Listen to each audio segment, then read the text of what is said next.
That's all on, and we do. Alright. It's good.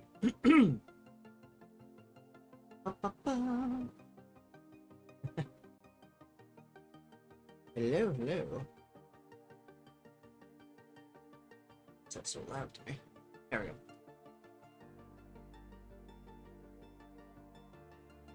Hail and well met, dear readers and honored guests. The doors to the Yggdrasil Library have opened once more. Blah, blah, blah, blah. Please make your way inside and get comfortable, as the stream will be starting in just a moment. Welcome in, welcome in. The start of this stream might be a little slow. I gotta remember what I was doing in the game since I took a break for a while. So, yeah. I'm a little lost as to where I was last. I kind of remember. But yes, welcome in. Thank you for being. I put my elbow sleeve back on again. My elbow's not 100% still. That injury from a while ago.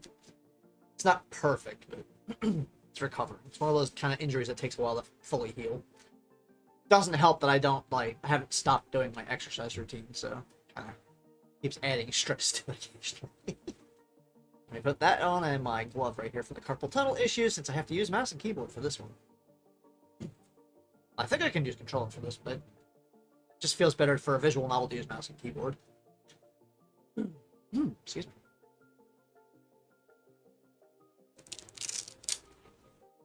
Find out where I put my water bottle. There it is. Do a little hydration. Hopefully everyone's doing well ended today. Thank you. Yeah, it's getting better. It's getting better. I also started taking some hydrolyzed collagen supplements to help with the joints and ligaments and all that. Since I've been doing a lot of exercise and miscellaneous weightlifting and all that, and that's kind of rough on the joints and ligaments after a while. So, I think that's actually been helping. Noticing a bit of a difference after I've started taking a regular dose of that every morning, basically.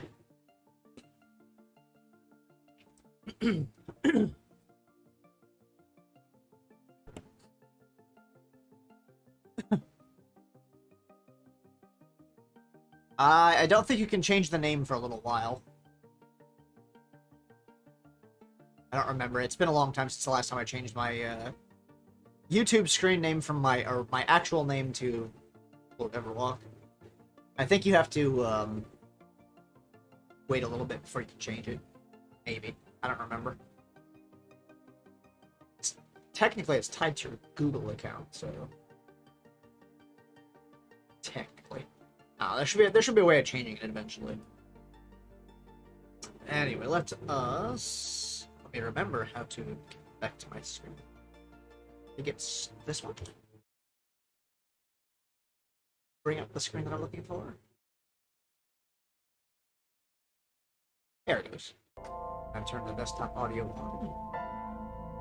Let's give it a second to actually load up on your end here. Alright.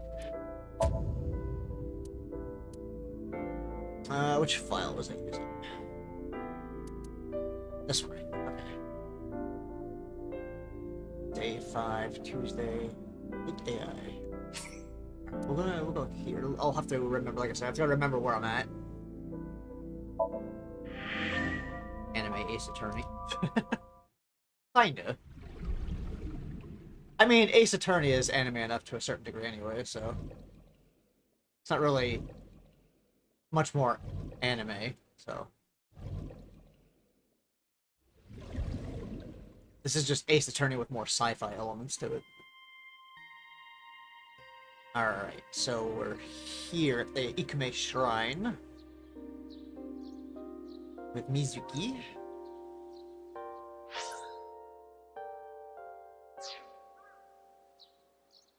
Can I get to the menu again? Ah, there we go. Flowchart. There we go. Let's see where we are on the flowchart. You are here. Okay.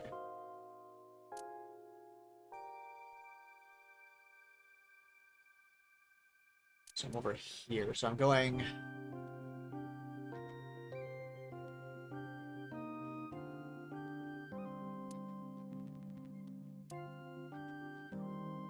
Second.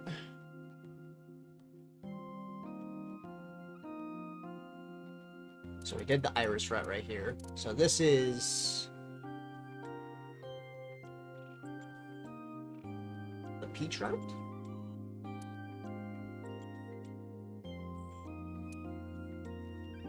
That's the red route over here, which led to Ota. Ota's ending. Yeah, I think we're on the true ending route. We should be at least.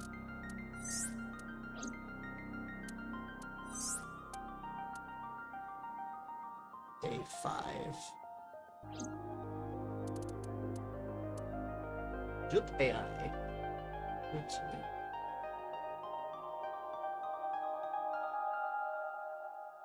Give me just a second to remember where I'm at.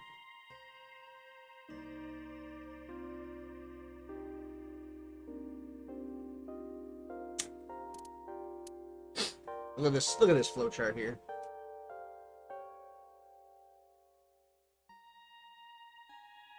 So many things on there.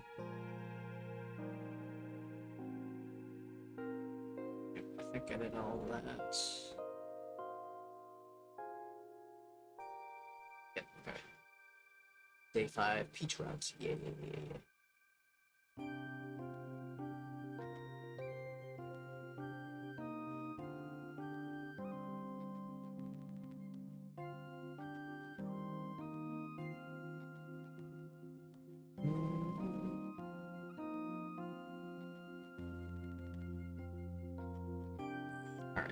Alright, okay. I remember.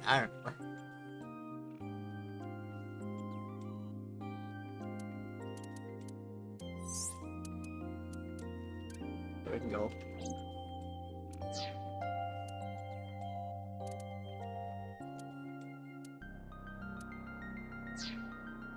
Alright.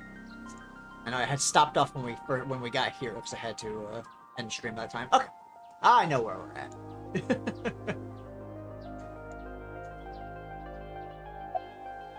Talk to Mizuki. What are you doing here? Iris used to like this shrine. She told me about all her memories here. We used to come here all the time. You know those steps in the front? We would sit there together and talk about things. Like what gluten-free means, and eyelash extensions, and aerial yoga. Aerial and yoga? We would talk about all our problems together. Interesting. Sometimes we would talk late into the night. So I thought that maybe she'd be here. But it looks like I was wrong.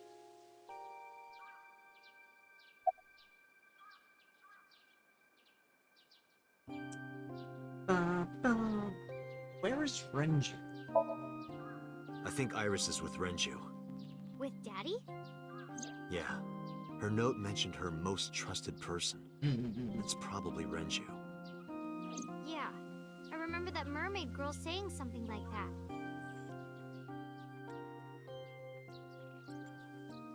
He was looking for Iris. Oh yeah, the mermaid. Does that mean that Daddy is the one who called for Iris? It could be. Maybe. So I need to know where he is. But I haven't been able to get a hold of him. About Alice. Mizuki, I have something very important to ask you. I told Mizuki about the frozen corpse we called Alice. You've seen her before, haven't you? 3 days ago, I saw her in your Somnium. The body of a girl who looks like Iris, Alice. Your dreams are built from your memories. So that corpse... Mizuki, please, answer me. Iris's life is at stake. Huh?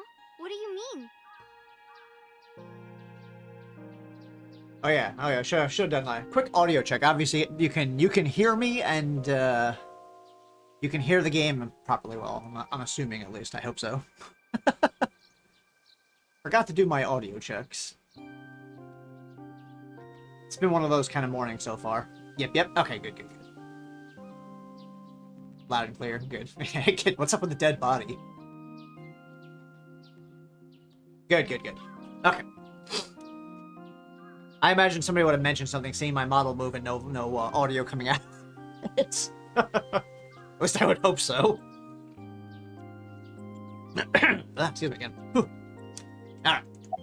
Continuing onward. More about Alice. I told Mizuki everything. About how Renju ran off with assassin number 89. How 89 is connected to Seijima. Hey, Juby! Welcome in. How you doing? Hope you are doing well today. And that Seijima is linked to Alice's murder. I need to know everything about Alice. If I find out who she is, I might be able to solve the mystery of Renju and number 89. And that might lead me to Iris. Mizuki looked down at her feet quietly. I could see agony in her face. Silence lingered. Finally, she steeled herself, lifted her head, and spoke. Multiple coffee kind of day? Ah, gotcha. Okay, I'll tell you about Alice. Kind of feel that way myself today, actually. I woke up very poorly. Did not sleep very well, but these things happened. Alright, let's ask more about Alice. It was about a month ago. I saw my daddy crying in the president's office at Lemniscape. I was peeking through a crack in the door so he didn't see me. Daddy got up, then got into his car and drove away. I had never seen him like that before. I was curious, so I followed him in a taxi. That led me to the cold storage warehouse. He got out of his car and went inside. I followed right behind him, quietly. Daddy was standing next to the forklift in the back. I hid behind a shelf. I watched Daddy open the hood of the forklift, and then, after a little bit, he left. I wanted to know what he was looking at. I went over to the forklift, and I looked under the hood myself. And then... You saw Alice's dead body. But at the time, I thought it was Iris. Interesting. We've never heard of her. I also had a similarly rough, eat snacks and be grumpy together, indeed. Oh, I went for a morning walk. I went for a morning walk before I got ready for stream, so that kind of helped a little bit, actually. Even though it's humid out, the fresh air was nice. Wasn't too terrible yet out there. little morning walk to get the blood flowing, and then a cup of coffee afterwards, of course. So, yeah. Doing a little better now.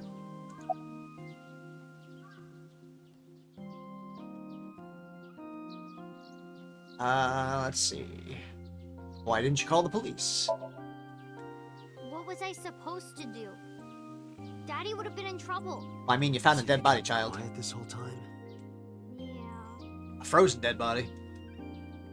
I mean, I can understand her not wanting to get her father in trouble, obviously. Yeah. I get that. That's fair. Since she actually, cares about her father. So, yeah. Did you talk to Renju about it? What do you mean? I couldn't just ask. It would have changed everything. I thought that as long as I stayed quiet, everything would be okay. I didn't see a dead body. I wasn't even at the warehouse. I repeated that to myself over and over and tried to forget the whole thing. Repressed memories are often the subject of somnia. That's why Alice showed up during the sync.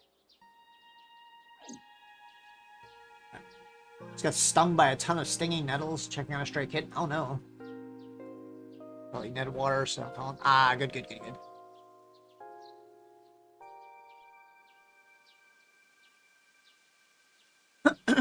Pardon me. Let's see. What did you do after that? The corpse looked exactly like Iris. I mean, it really I did. couldn't believe she was dead. I just couldn't.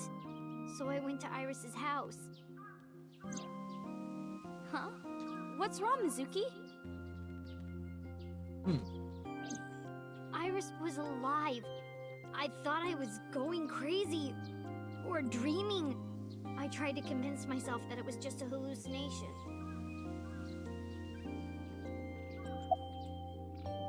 Mount Okiura Fishery Cold Storage Warehouse. I actually met with one of the higher-ups at Daddy's Hey, company Nick, welcome in. How you doing today, good before sir? I went to Matsushita Diner. Good to see you. Because you asked about the cold storage. Oh, excuse me. I was curious. I asked around some, and Like Dyrus. Welcome in, welcome in. Hope you are doing well today. To ask about the cold storage again. Howdy, Dr. Nick. I found out that Daddy was managing the warehouse before I was born. Oh, excuse me. After my grandpa died, Daddy took over. In exchange for managing the warehouse, he gave ownership of the company to someone else. I guess he didn't want to let this place go. Or maybe he couldn't let it go. That's more accurate, I think. But I understand why. Inside that warehouse was... Ah, yeah. Alice. We're working on the true ending now, I believe. At least I should be on track for the true ending.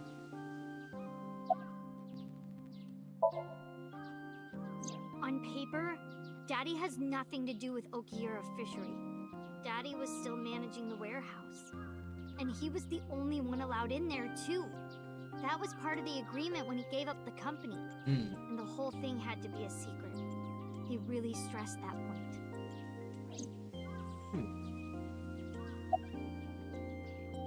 How long was he managing the warehouse? Hey, Mizuki. How long was he managing the warehouse? For 18 years. That's what the man told me. Random phone call. 18 years? And that long ago? Yes. Huh. Iba, I need an emergency search. Missing persons from 18 years ago. Understood. I mean, that's very useful information right there, definitely. Huh? Date, I found her. The girl who looks like Iris. What's her name? True. Monica Ey. 19 years old at the time of her disappearance. I've gotten all the other stuff. I think that's the only thing I have Graduate left is of a the Tokyo final high ending. school. What? Oh, Renju was my classmate at Eitoku High. We've known each other for 20 years now.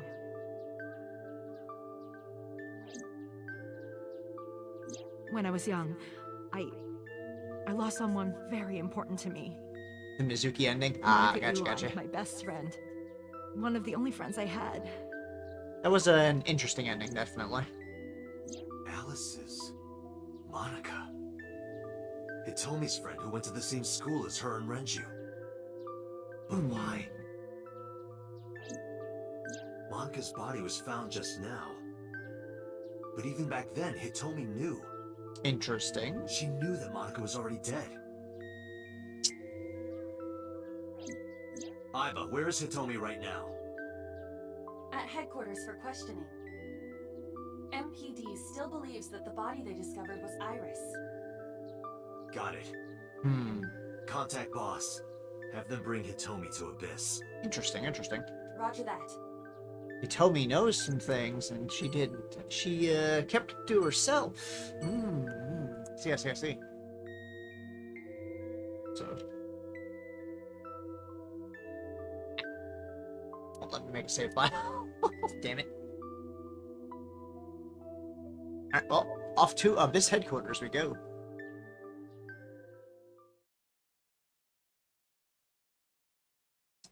Police headquarters, Tuesday, 5:08 p.m.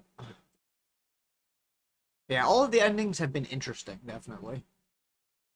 So I'm looking forward to seeing how seeing the final / true ending here that we're working on. It's been a very interesting game. I've been enjoying it a lot, definitely.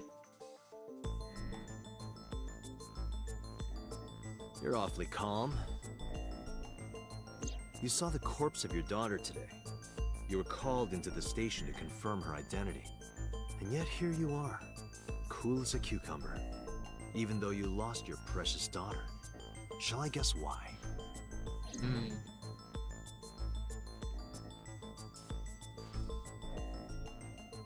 Yeah, I'm also looking forward to eventually. I'm not going to do it right away, but I'm looking forward to playing the Nirvana Initiative too, which is the next part basically. Dante is certainly an interesting protog. Yeah, definitely interesting character for sure. Let's see, information on Monica.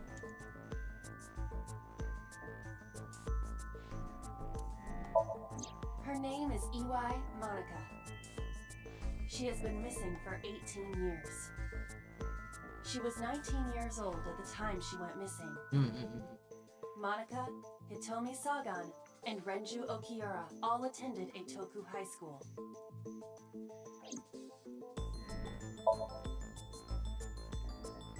Because that body isn't Iris. And you know it. Are you serious?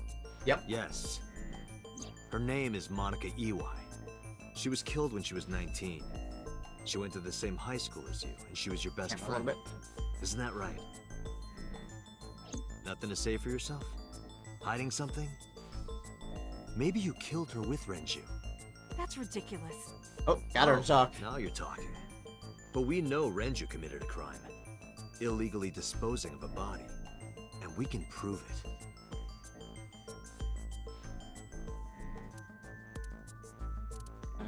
Well, credit where we found her. The cold storage warehouse where the body was found. Hey, I got an achievement. It's been managed by Renju Okiura for almost 2 decades now. And witness testimony proves that he knew about the corpse there. And if I'm not mistaken, you knew about the corpse too, Hitomi. You and Renju have been close since high school. It's not too much of a stretch to think that he told you about the body. I mean, And I fair. remember you telling me once. When I was young, I lost someone very important to me. Monica Iwai, my best friend. One of the only friends I had. How did you know that she was dead? I didn't. Don't play dumb. I know you're hiding something. You know what happened 18 years ago. And you knew she was pregnant. You were her best friend. Of course you would have known. Tell me. Tell me everything. And Dante's getting very she's aggressive. not going to talk. Sync with her. Oh. Time to do the brain dance.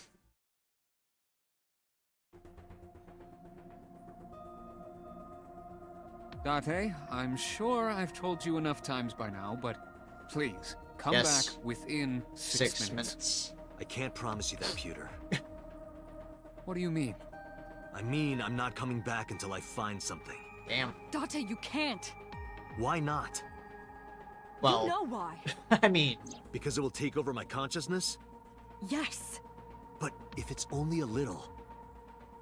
No, not even a little. If the sync passes the critical point, the damage will be irreparable. But what does that mean exactly?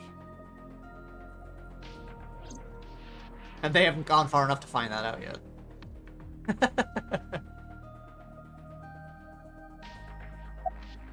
Are you two hiding something? No. I'm not hiding anything. Okay, Then shut up. let's Shut up, try it. Peter. Let's experiment with my mind. Then we'll know for sure what'll happen. Oh. Just roll irreparable brain damage. It's fine. I'll just say it. Yeah? Pewter, tell him. Me? You know more about it than I do. Well...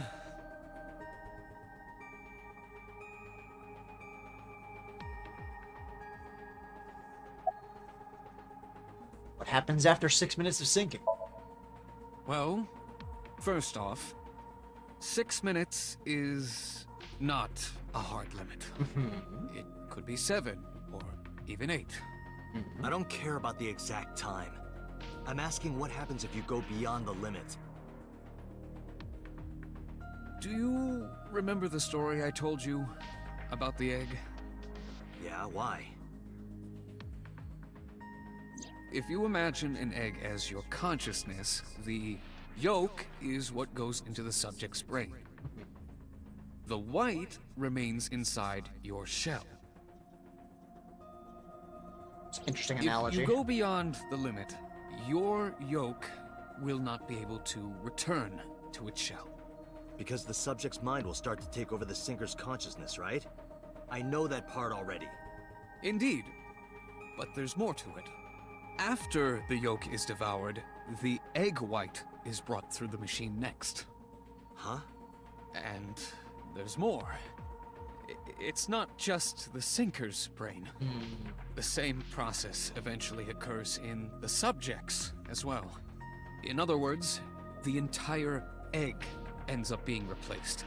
Oh. Mind, consciousness, memory, Oh. they are traded. Switched. Well then.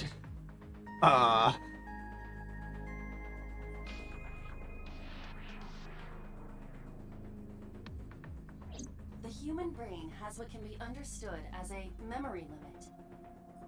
One brain can only hold one consciousness. And it Okay. can only contain one person's memories.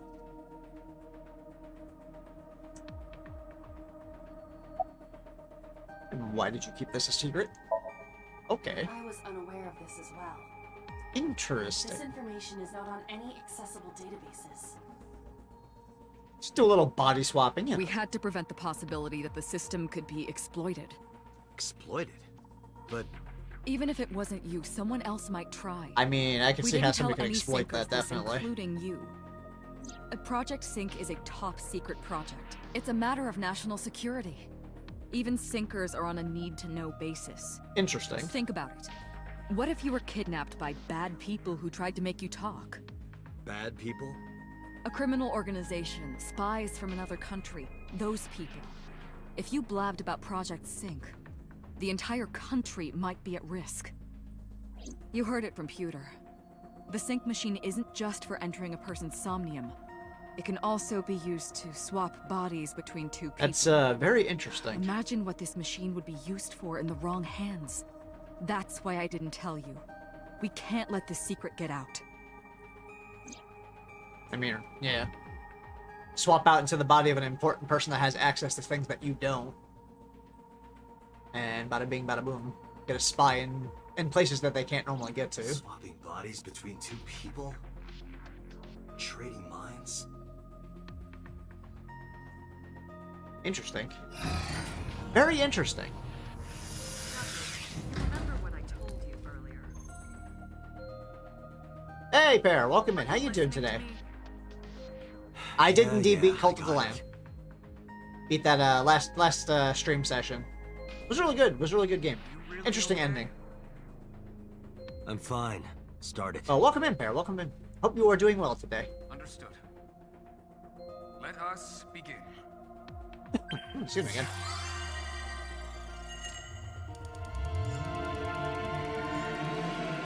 We are currently working on the final and true ending of AI the Somnium Files. Doing okay? Good. Good, good, good.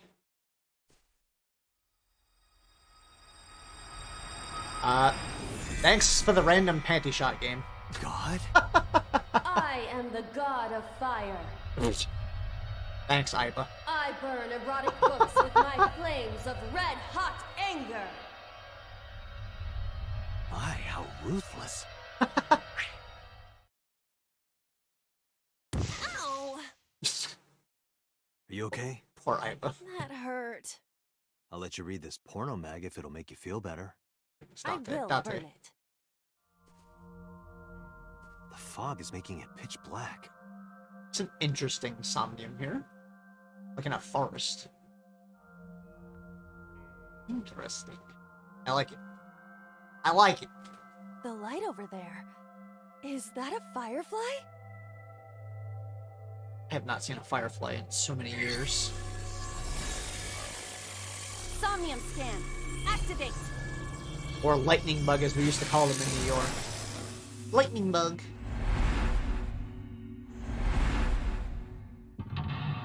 Mental lock number 1. Mental lock number 2. Number 3. How many locks do we get? Definitely one of the harder Somniums just because of it's hard to navigate. Gotcha. Number 4. Alright.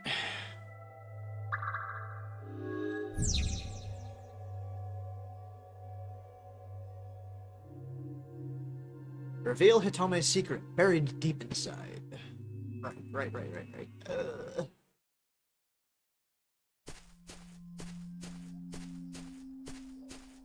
The darkness.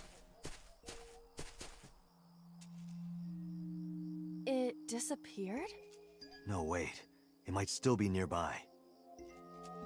Wait. Okay.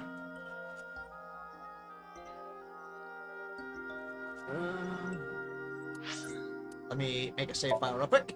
As always, we'll use the save file.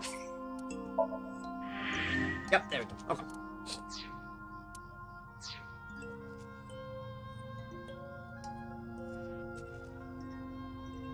Now, there's this item right here, so let's go to this thing A first. flower bud.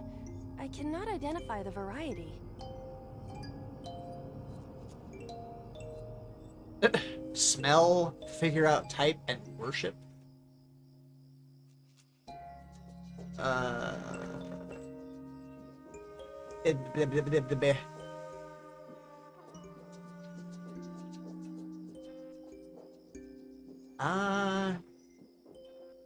Well, I will go with the one on the top. Yeah, we'll let's worship the flower. Wait. Worship it? Yes, you heard me. Yeah. I will pray to it as though I am mourning the dead. Oh, that makes sense. I like Iba's design. I really like her design.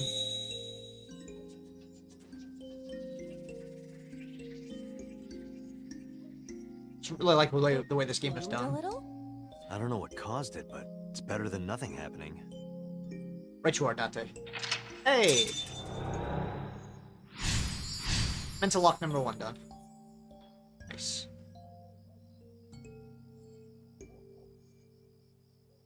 Only cost me 15 seconds.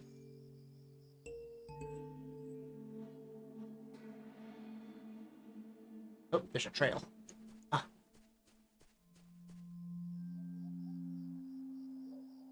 There's a tree here. There's also a rock. Rock and a tree. Wait, check out the rock. A rock. A rock. Thank you, Iba. We can worship it, we can lift it, we can kick it, and we can check it. Also, they come with a random timey. Let's see. Well, worship worked on the first thing, so let's try worshiping the rock. Hey! But it's a rock. Gods live in the rocks too, you know. A rather Japanese way of thinking. Indeed. Just try it. If you insist. Iba having to put up with Date's random weird requests. How was it? You've cleared your head, right? Yes. I now feel a sense of emptiness. Guess it was a waste of time. I do not want to hear that from you. Iba being a smartass. Hey! That's a useful timey, though. I guess I'll check out this tree now. Since the path leads here. A hole in a tree. I may be able to fit inside.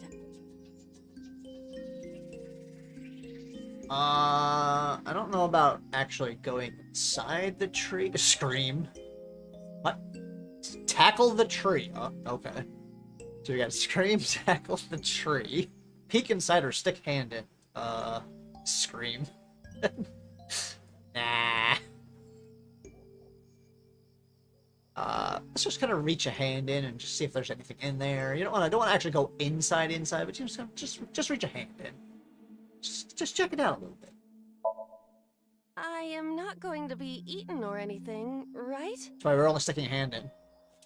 Just kind of reach a little quick reach in, you know? Whoa! Ah! Well done. I fell, but I am still in the forest. She done got sucked in the tree. Darker than before. What? Is someone there? Hey! That voice is... Find out where that voice is coming from. Oh, we got a little trail here now.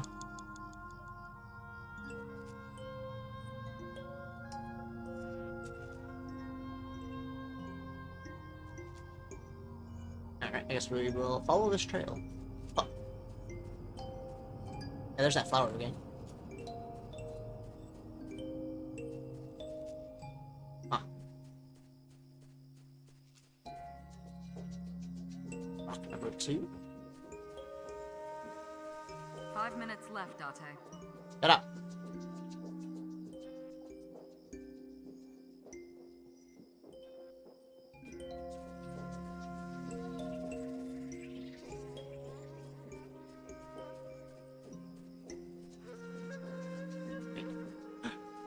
I see it. I see a little thing. What? Yay! Found a hidden document. Ha ha ha.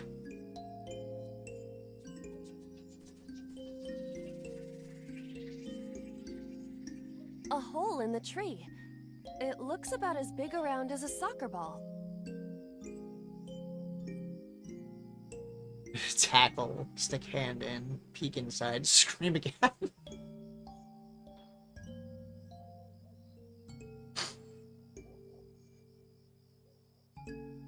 Let's do something silly. Let's try tackling the tree.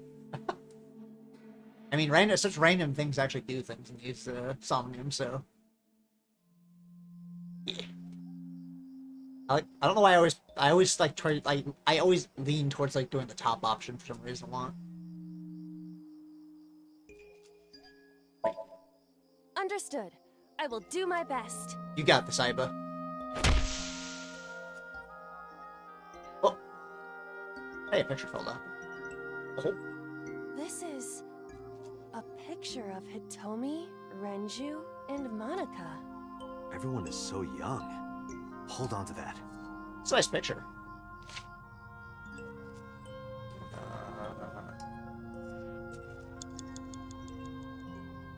Alright, well that takes care of that tree, I guess. And... wait, that says Renju. Okay. Let me, make another save file real quick.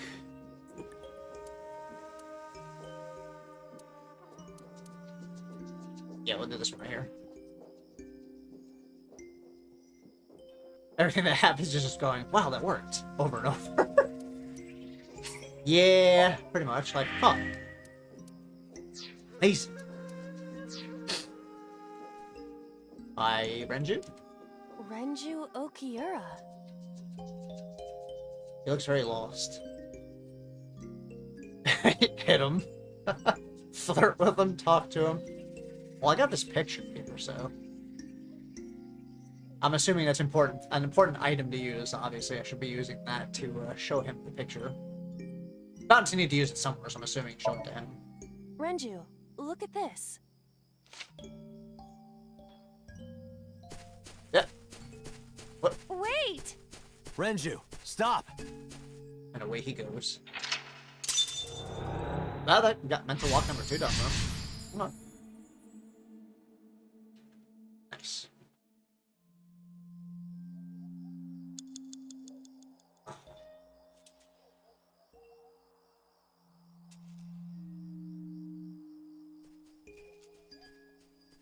Yep. Hold around.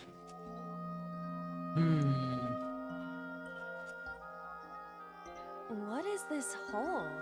It wasn't here earlier.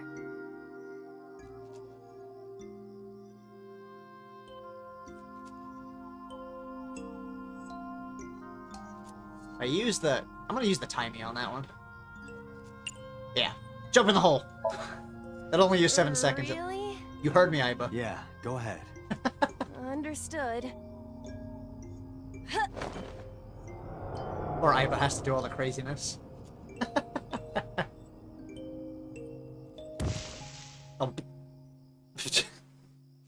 How many times has she face planted in the Somnium so It's far? even more difficult to see now. Another voice? Monica! That's I Hitomi's was gonna voice. say that's Hitomi, yeah. Where is she? Look for her. I gotta say, I like the design of this Somnium. I like the forest look.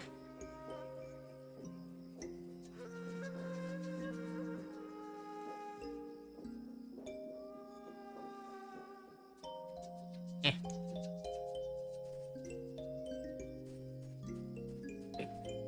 See another tree. Eh. This place is definitely a bit. It's a good thing I can see these little little icons in the distance. So, I mean the little trails help too. A lot of Pikmin 3 Another hole vibes. in a tree. About as big as a capybara, I estimate. That is such a random thing. Pretty big. That is a very random thing to say there, right? But about as big as a capybara. Okay. Right. Alright, well... You said scream last time. We'll scream at this one, just because. Why not? Oh!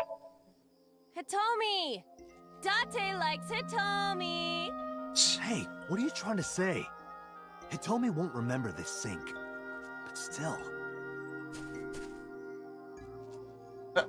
Hitomi stopped. I like the shocked look on his face, like, wait, what?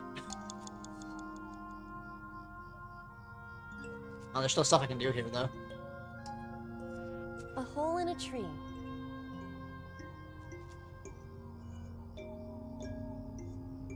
Let me...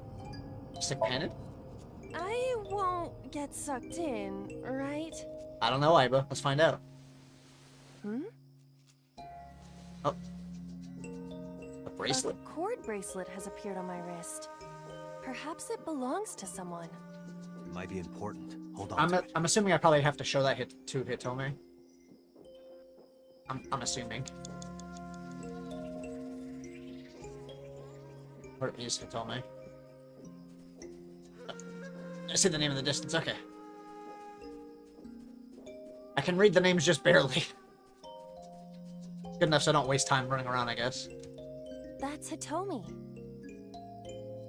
Touch her, hug her, talk to her, or show her the bracelet. I want to show her the bracelet because that was a key item. And obviously, key items make a difference in these Somniums. Because, yes. Logic. Do you remember this?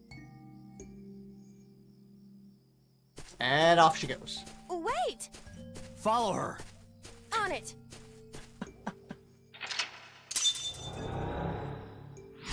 Oh, we're getting through all the mental locks pretty quickly, at least. So there's that. 3 minutes, Date. Wait, I saw a hole in the ground again. Wait, where was it? I saw it. Where was it? Ah. It's rock 1, rock 2, hole 1, hole 2. This is a very, different kind of Somnium for sure. My word. Yeah, I'll make another save file just in case. I think I'm doing good on time. Still got 171 seconds. A large hole. Was this here before? Nope. I like how the only option is to jump in. Oh, that's gonna cost 30 seconds though. Alright, well. In we go! If there is nothing left to do... Sorry, Iva. And faceplant again.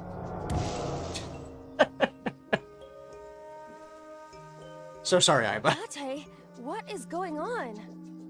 I don't know. It's pitch black. I can't see anything. I see. Poor Then Iva. it is not me malfunctioning. Can you feel your way around? I can try. She's faceplanted so many times now.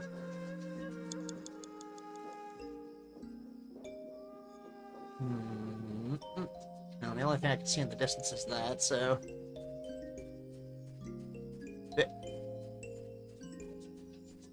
Damn it. So dark. Ooh. See some flowers. It's a flower.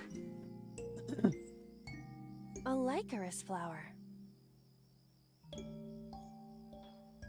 Hmm.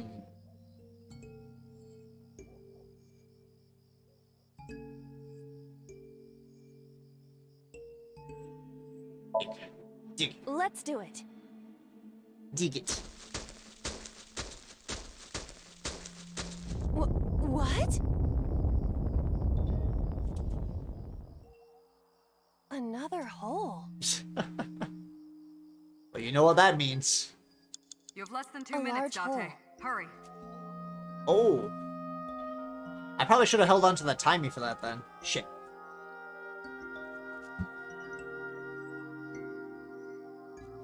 Alright, Edie. You have a good relaxation time and dinner.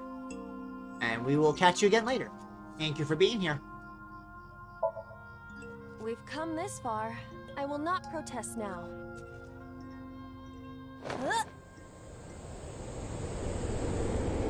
Means I probably missed out on an achievement, so oh well, no big deal. I went over the time limit. Ugh. I know, like, most of them you get an achievement if you complete it with at least 1 second left. Definitely didn't do that one. But yeah, you have a good rest and relaxation time, and we'll catch you later. Thank you for being here. That is... Ah.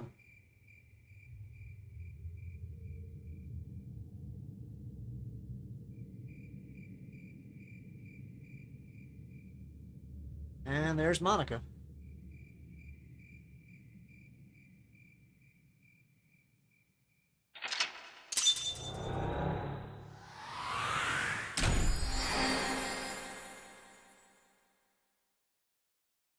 Time remaining, 0.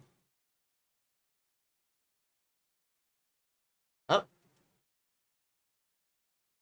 Weird Hitome's Somnium. Alright. Interesting.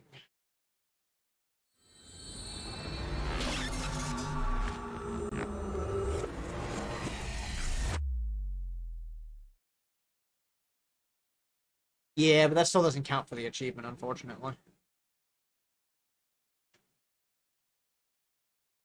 Because by default, just for story, it Tell me. stops it at that time. I think I know what happened 18 years ago. You three were close. You, Monica, and Renju. Oh well. Monica was murdered. You and Renju found the body in the mountains, and you brought it back to the cold storage warehouse. Hmm. My guess is So Sajima killed Monica. I've seen inside his head before, using this machine. Oh, yeah. Okay, I see. remember. If you know that much, then there's no point in hiding it anymore. I'll tell you the truth. Oh.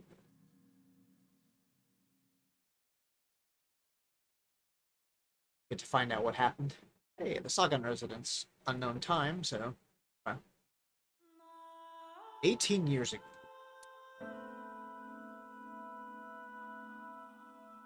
A little past story here.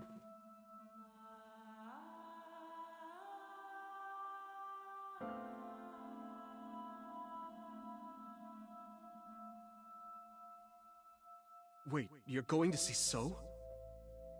Yes. I want to talk to him in person. No, you can't. Why not? Are you worried about my body? You don't have to worry about that. I'm totally fine. I see. But your stomach is still... Oh, my doctor told me that's normal. Your stomach doesn't go down right away after giving birth. I'm not worried about your body. I don't know how to explain it. So doesn't care about you. And especially not your child. I haven't told him about giving birth. He contacted me for the first time in a while. So that's why. He wants to know about the baby. He must be panicking. If anyone ever finds out his mistress had his baby, his political career would be over. I see. It's not like it was an affair. His wife passed away after giving birth to his son, right? it would still be a big scandal. He impregnated a girl who just graduated high school. Don't you see how that looks? He knew how the public would take it. That's why he gave you the money to deal with it. Yeah. I There's see. no way he'll accept that child. It's okay. I told him that I won't cause any trouble. But could you take care of the baby? Just for a little bit? I'll be right back. Kind of like an Fine. affair, yeah.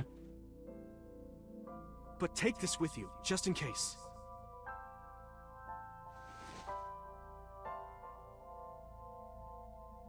It's a GPS transmitter. Just to be extra safe. Oh, that's how they found the body. That makes sense. I really don't think I'll need it. But okay, if it'll make you feel better.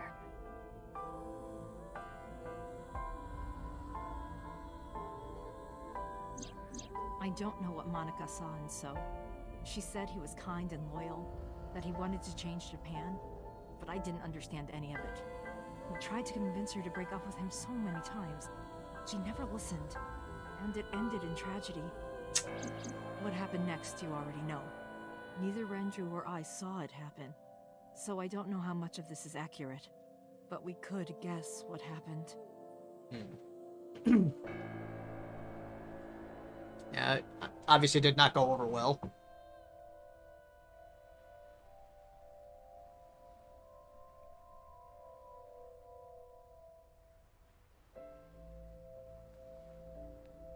So is definitely a piece of shit.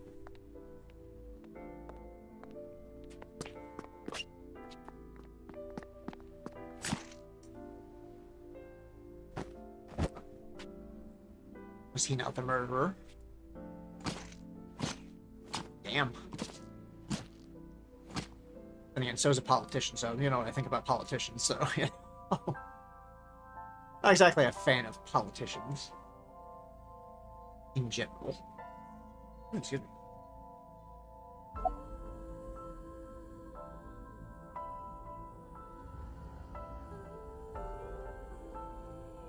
Who told you this?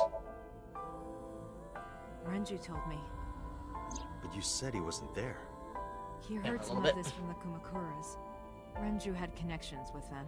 Any sandwich, yeah. How did the Kumakuras know? So told them.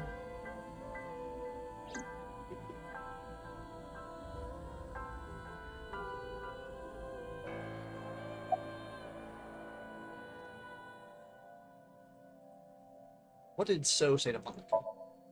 He told her to move overseas. He said he'd pay for everything. Move overseas, huh?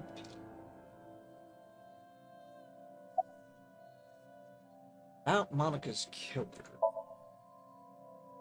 Date, you said that Monica was killed by So, right?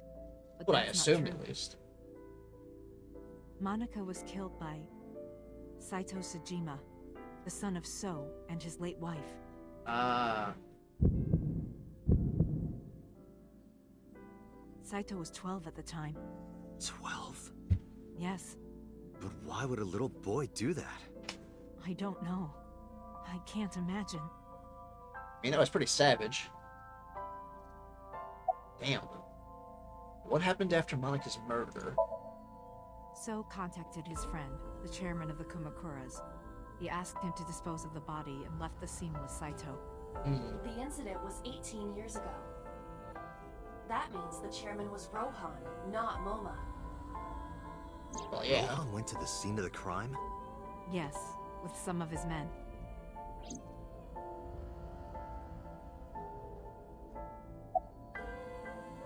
Listen to the rest of the story. Again, neither Renju or I saw this. We were just waiting at my house for Monica to return. But she never came back. We tried to call her cell, but it didn't connect. But then, we saw movement on the GPS. Ah. The GPS Renju gave to Monica? Yes. At first, we thought she was on her way home. But we saw the GPS getting further and further away from the city. Renju and I got nervous, and we decided to follow it. What about the baby?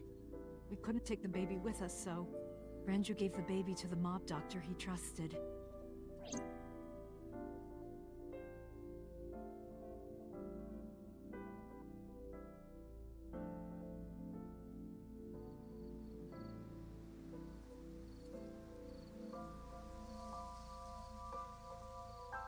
Those are Kumakura men.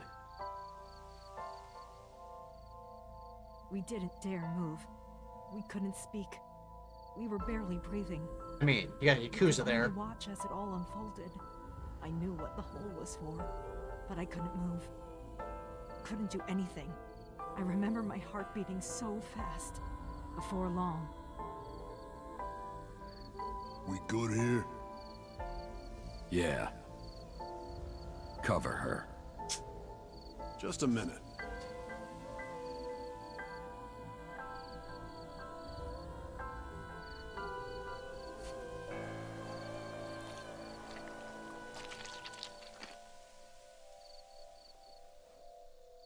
Beautiful. Well, that's a little fucked up.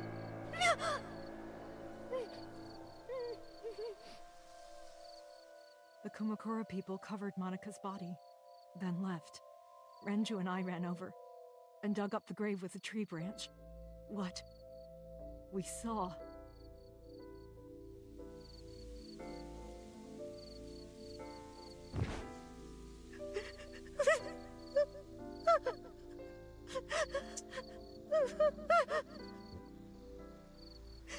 Monica! Monica!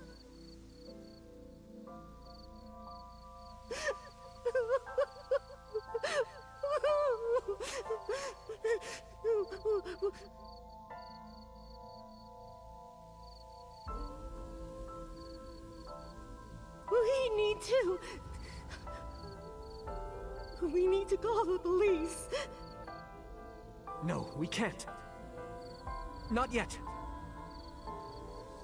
Why not? You don't know who those guys are. They would do anything to keep this hidden. I've seen it happen myself. I know what they're capable of. Anyway, think about it. Why would they do this? They thought Monica and her baby were going to be trouble. Monica's stomach was still pretty big. I don't think they know that she gave birth already. What do you think they'd do if they found out? They would take her and kill her too. And then, they'd come for us. They'd make it look like we disappeared. All of us would be gone. Fair point, Nick. Fair point. Renju convinced me. He knew more about the dirty underbelly of society than anyone. He knew when something couldn't be handled by the police. He said that they would do anything to kill the child. And I believed him. We had to protect Monica's baby. We had to, no matter what. Okay, I understand. I mean, beret and slightly decided tweaked to down trust him. voice. Or higher, slightly tweaked up voice for higher pitch, I guess. Young people are wearing beret. I moved Monica's body in the forest. We cleaned her up and took her to the cold storage warehouse. Ah, I see, I see. Mom's ruined headband.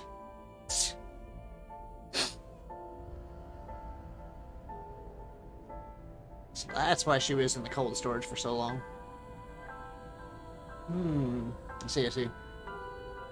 This warehouse is owned by Okiura Fishery. My father runs it. But it's not in use right now. They're moving operations to a better area. Huh. They're actually looking for buyers right now. But don't worry, I'll take over the warehouse.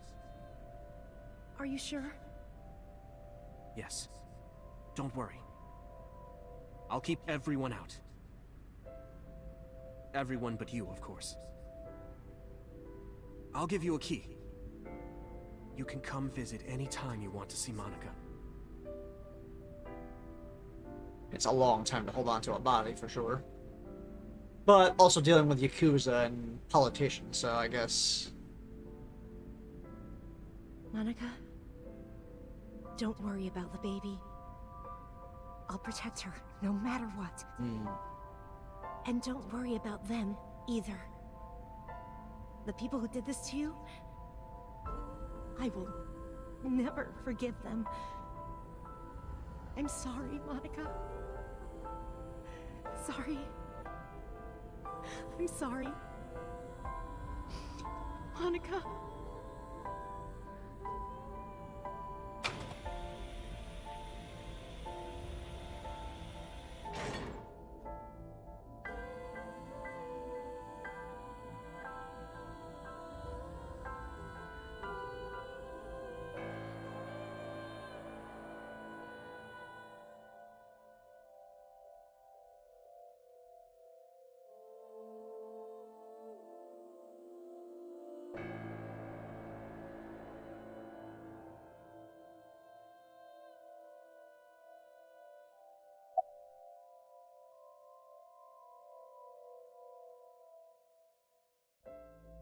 See.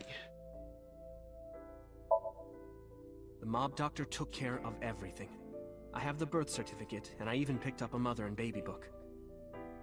It wasn't cheap, but you don't have to worry about it. Just submit the birth certificate, and everything will be taken care of. You look worried. I feel like I'm somehow betraying Monica. She was the one who gave birth. Soon, you won't even be able to think about that. Because a war is about to begin. A war? Between you and the baby. You won't get a good night's sleep for a long time. You might even start to resent Monica for all this.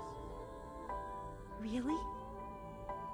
Anyway, as soon as you submit the certificate, you will officially be her mother. Be sure to raise her responsibly. I'll help. Occasionally. Occasionally, huh? Very interesting, very interesting. So obviously Iris is Monica's daughter, and the daughter of So Seijima. Interesting. I don't really want to discuss this, but there's something you need to know. After talking to the Kumakura gang, I found out who killed Monica. So's son, Saito Sejima. How? Saito was only 12 years old. Why? Damn. Why would a little boy do that? I don't know the motive, but I know it's true. So used his connections with the Kumakuras to cover up for his son. And all of the evidence of this scandal, of course. Of course. I'll never forgive them. So, his son, or the Kumakuras. I feel the same way. But you can't think about revenge now. You and the baby can't lead a life like that. Just bear with it for now. The opportunity will come. So wait until the right moment. Okay? I mean, it's very concerning that a 12-year-old would go and stab the shit out of somebody. But anyway.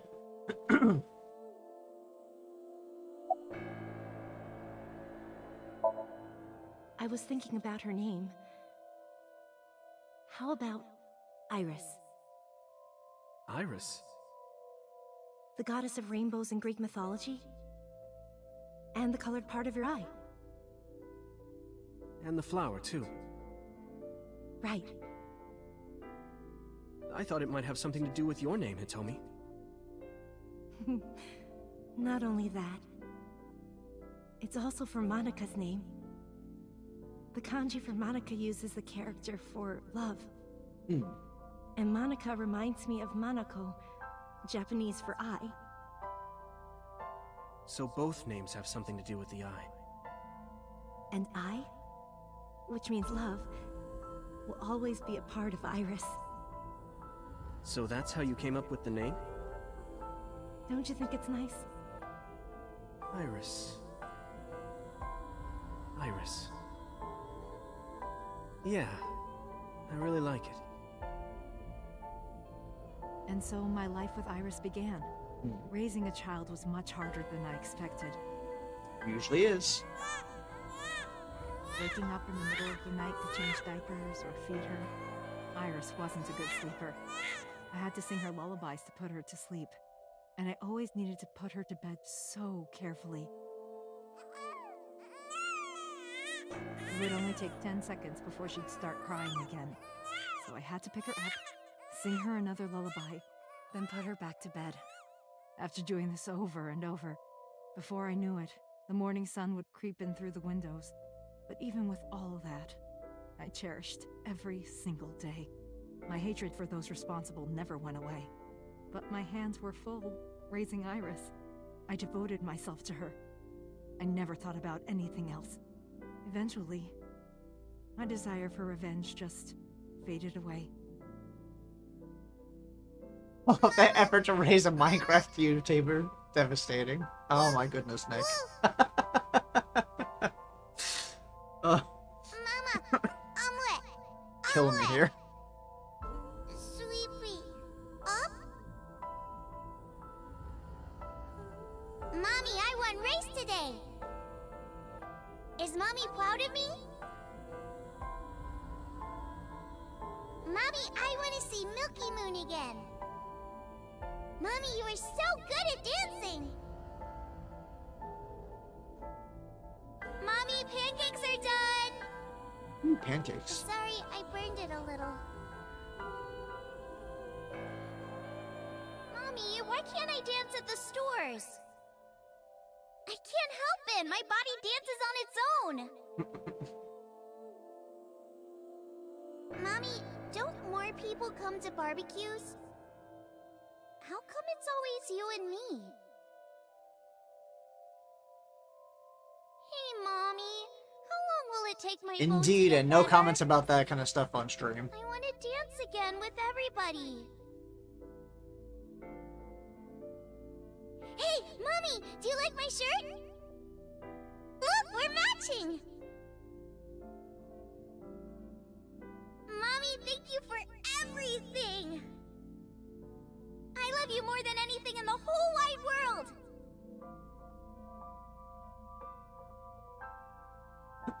Excuse me. Mommy, look. Oh, there's the picture. I drew it. The Okonomiyaki War, huh? That was so fun. We should do it again. The food or the food fight? Both. I was gonna say, I knew she was gonna say both. I'm gonna have to say no to the latter, sweetie. It took forever to clean. I was gonna say, don't be wasting food now. But Uncle said he wants to do it again too. Hey, Mommy. Yes? Are you gonna marry him? What are you talking about? As long as it's Uncle, I'm all for it. I say go for it. I would always question myself. Could I keep living a lie? I had promised Monica that I would avenge her. But I couldn't work up the courage. And maybe Renju was exaggerating. But there's no statute of limitations for murder in Japan. If we showed Monica's body to the police, So would be punished by the law. And the Sajima's and Kumakura's crimes would be uncovered. But that would mean Iris's secret would be uncovered as well. True. That's what I was really worried about. I didn't want Iris to know that So was her father. And even more than that, I didn't want her to know that I'm not her real mother. That's the real reason I've been silent for 18 years. I didn't want to lose Iris. But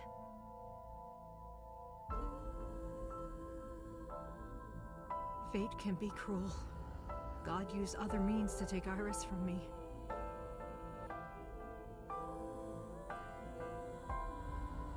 In January, Iris suddenly collapsed. It was caused by a malignant tumor in her brain. There's nothing we can do. She only has a year to live at most. That's what the doctor said. If you remember me telling you. I do recall. But what I didn't tell you is that there was an experimental new treatment. It was...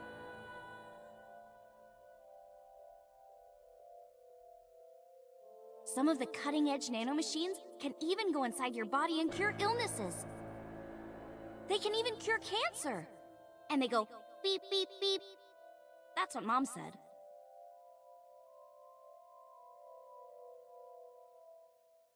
Nanomachines. Nanomachines could remove the tumor, but the procedure would be so expensive. With my salary, it wasn't something I could afford. I thought hard about it, about how I could get my hands on that kind of money. Good old But I couldn't think of a nanomachines. solution. Time passed. Before I knew it, it was November. Iris's symptoms worsened. Her time was running out. I was starting to panic. I couldn't sit here and waste time while Iris... In any case, I had to get the money before it was too late. So I thought of a plan. A plan to blackmail Sosajima. See.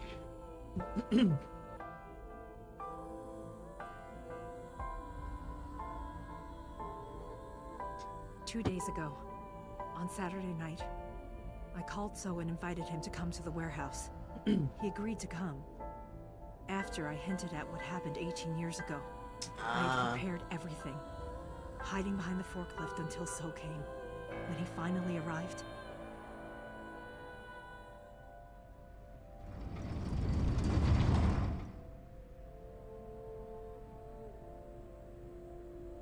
he walked over to the workbench where I had laid Monica's body. He lifted the cloth and looked down.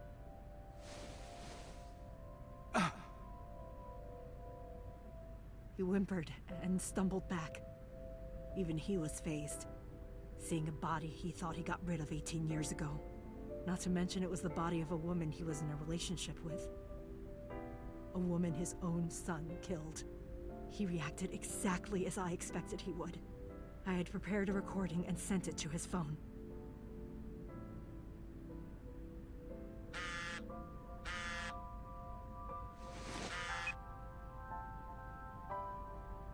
I know what happened 18 years ago.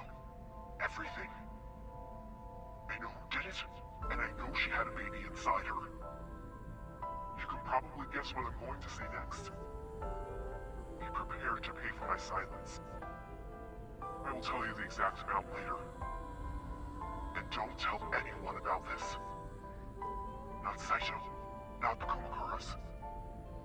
If you do anything even remotely suspect, I will go to the press with the truth. Understand? Yeah. I told him to keep quiet and cut ties with the Kumakuras. Even if he found out who I was, without the Kumakura gang, he had no power over me. And there's no way he'd risk his political career, not to go after me. I saw So put his phone back into his pocket and run out of the warehouse. Well, that explains why he was there for that one scene. Certainly. I came out of my hiding place to put Monica's body back. But then, something unexpected happened.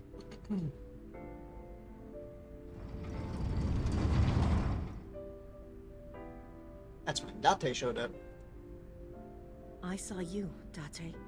I hid behind the forklift before you saw me. And when you were done looking around...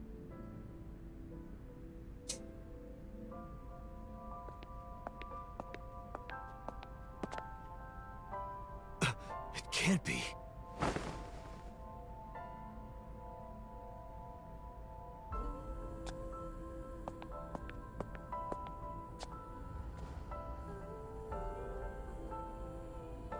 Iris.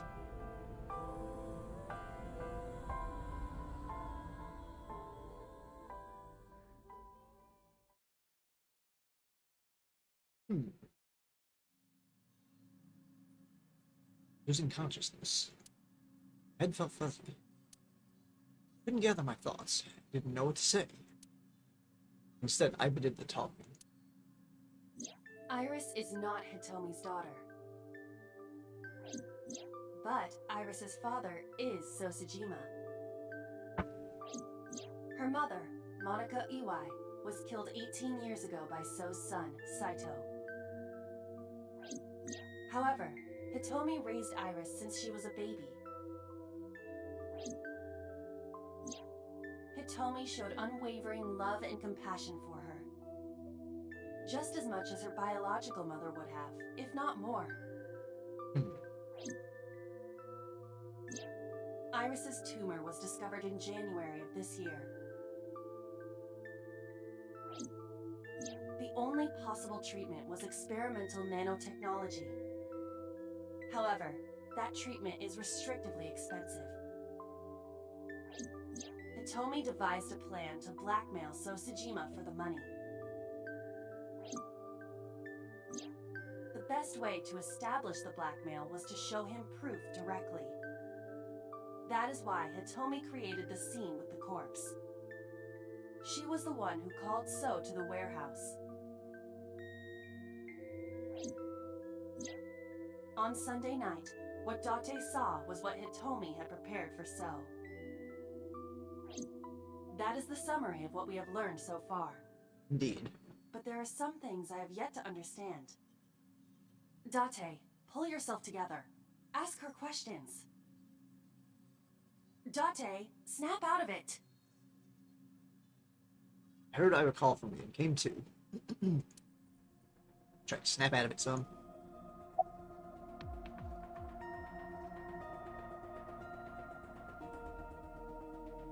I probably don't have to ask, but let me just be sure. After I left the warehouse, what did you do? I put Monica's body back onto the hood of the forklift. Then I left. Makes sense. That's why the police didn't see the body when they arrived on the scene. It makes perfect sense now that I have the facts. Iris did not resurrect. You simply mistook Monica for Iris. The body did not disappear. Hitomi moved it. Those were the events at the warehouse Sunday night. Simple. I mean, simple, yes, but Hitomi's got to be pretty strong if she can move a body by herself. Especially a body that's, you know, frozen. But anyway. A minor discrepancy there. At least to my mind. Just a minor discrepancy. I guess she could have had panic strength or something like that. I don't know. Just so. And summarize for me. There are still a few loose ends, but I believe I understand what occurred 18 years ago. However, none of this ties directly back to Shoko Nadami. Pardon me. Her murder was just 4 days ago. Is it connected? Or are these two separate cases? That is a very good question, actually. If there is a connection, it would be with Renju and So. We can think about it later. More importantly,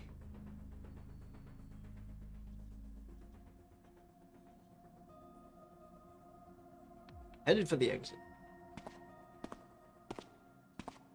Wait. Where are you going? to look for Iris, of course. But you have no idea where she is, right? Do you know something? Yes. Speak up, Hitomi. Come on now. How do you know where Iris is? At around 4 o'clock today, I received a phone call. I don't know who it was. They were using a voice modulator. What did they say? I have your daughter. Don't call the police or she dies. That's why I didn't tell you earlier. Renju. We don't know that for certain. It could be number 89. Either way, Iris is in danger right now.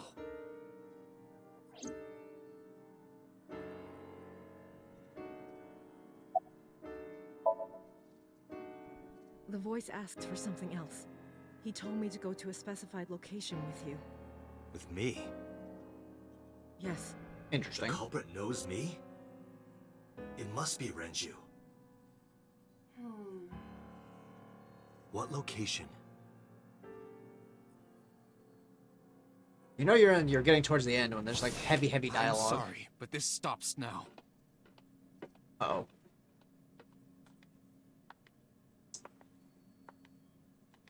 What's... Run! Eh? Boss! Please, do not worry. I merely put her to sleep. What are you doing? My orders. They told us to halt our investigation.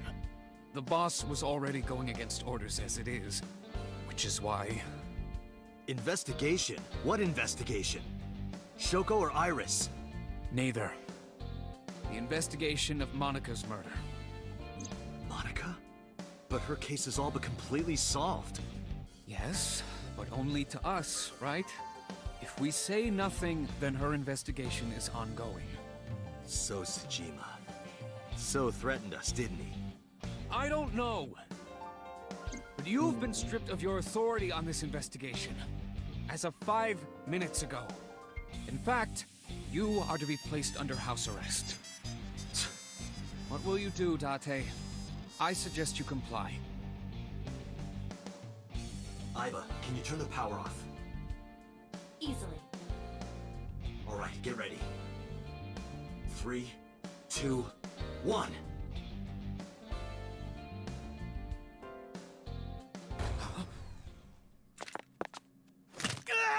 Ooh. That was an arm break.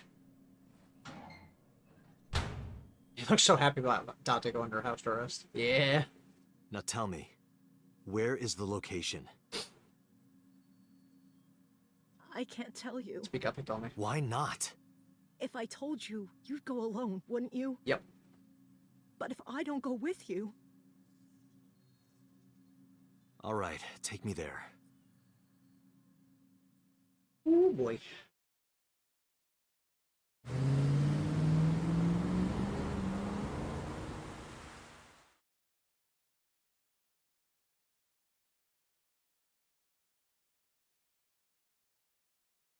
And in Factory, Tuesday, 9:30 p.m.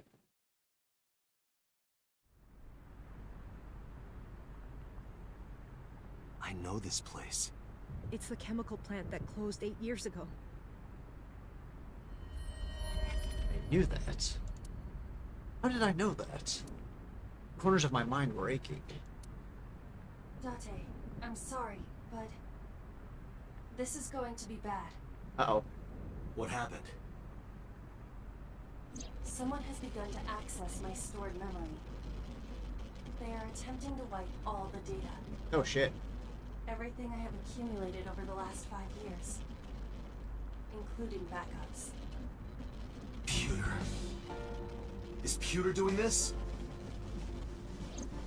Almost definitely. He does have admin rights.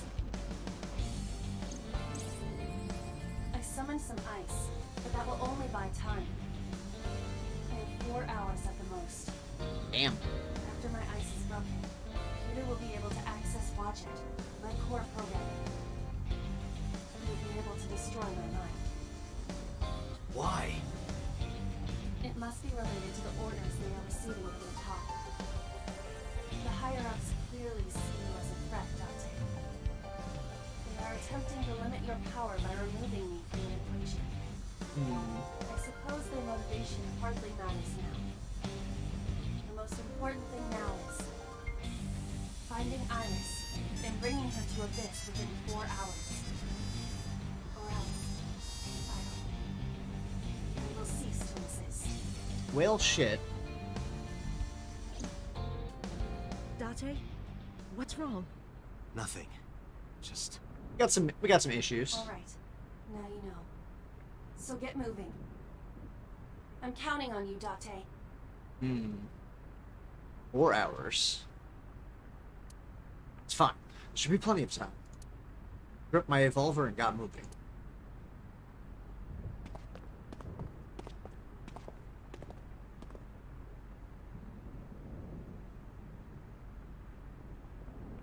A fancy gun. I'll go in first. You wait here. Okay.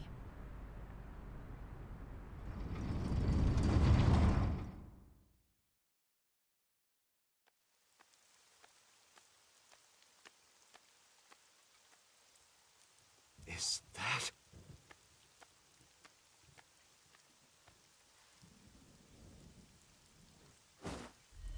Oh. Renju? Ow. Hey, it's number 89. It's Killer Man. Mr. Assassin. The case remains unsolved. Alright. Yes. Alright, that finishes that part. Son of a bitch. Alright, now what do we gotta do?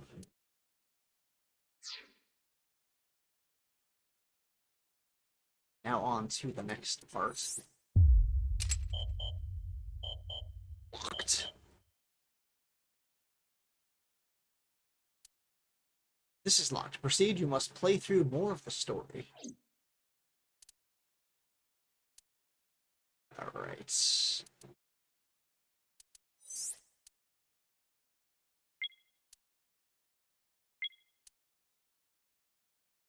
I think I have to do something over here now. Yeah, I still gotta do that route before I can go back there. So there'll probably be another. There'll probably be one more stream of this because I'm not gonna be able to finish it today. I don't think. I've got about an hour and a half left, roughly. Well, I can go for longer.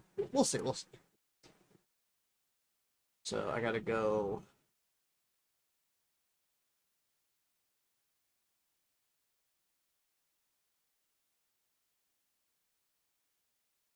I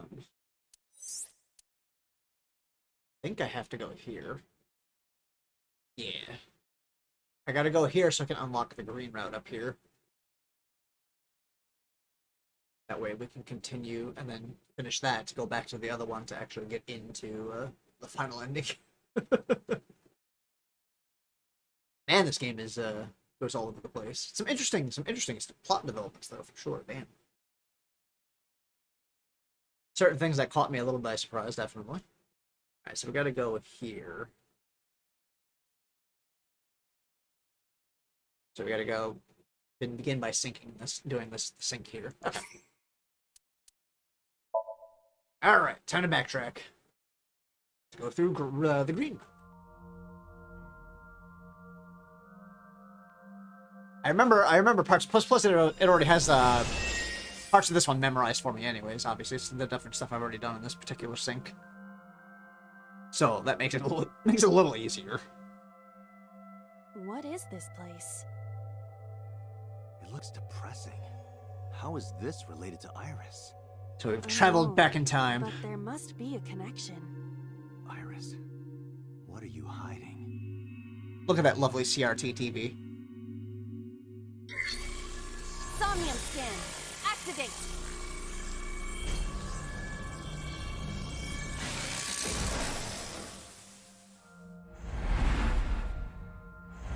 Alright.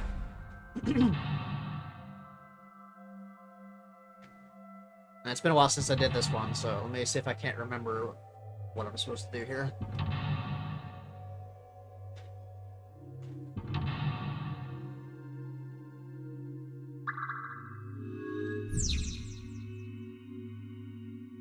Okay. Let me make a quick save file, like usual, of course. Save and save often, as they say. But hope everyone, hope everyone is doing well today and having a good time hanging out. I appreciate any and all that are here to hang out with me. Always appreciated. Check out this TV. Yep. A CRT TV. And I haven't seen one of those in a long time. This one's gonna have to be very specific. Speak words, don't mind me. Oh, don't know why. I know I hit it last time, so spin that dial. Has anyone ever had a TV like this before, or am I just old? Because I've had a TV like that before.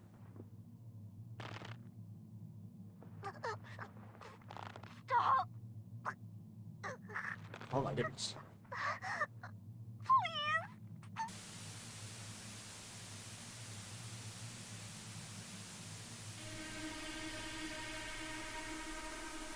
What is this video? It is difficult to believe, but these are the faces of the victims of the original Cyclops killer. What? What is going on here? Iris, what are you hiding? We should continue. There are more objects to inspect now.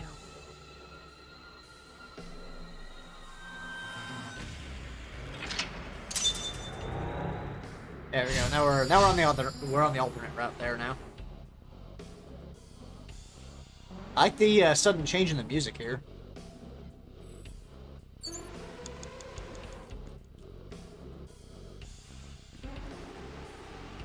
A torso with a head. If it has a head, is it still called a torso? What would you call it? I mean, it's a good question. Ooh. Wow, the music really got really creepy and offbeat here all of a sudden after that little video there. Damn. I mean, I'm supposing we have to mimic what we saw on the TV there, so... Plus, that's 130 seconds allowed. Damn. 50 seconds, 90 seconds. Ugh. Alright.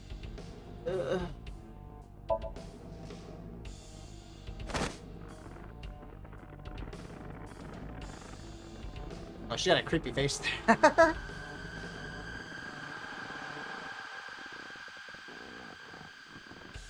Little creepy.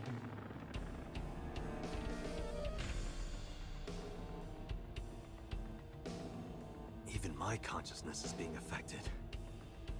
While I was unconscious, the room changed. Damn. I'm tired of this. We have no choice but to investigate. This section of the Somnium is definitely creepy.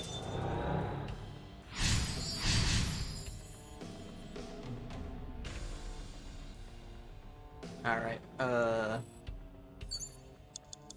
my goodness. 4 minutes. Another TV. Let's go check out the TV. An old television.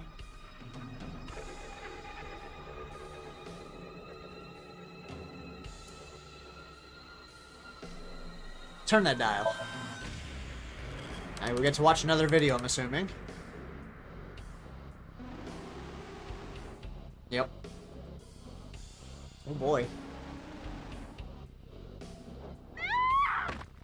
Damn.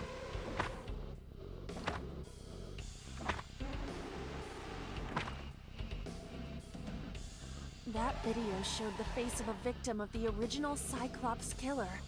It appeared to be the second victim. What is going on? Iris has something to do with the first Cyclops case? Unknown. I do not have enough information. Guess that means we have to investigate more. Indeed. Goes from weird to weirder. The oil drum, shelf, and another torso have been added. Let's go.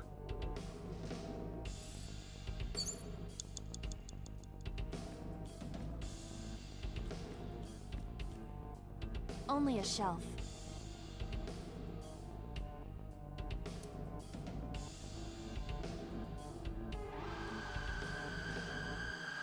Push it. That shelf sticking out. It seems Hey, odd. there's something on top of it. Saw that item up there. There's a bowl up there. Careful that doesn't fall on your head, Iba.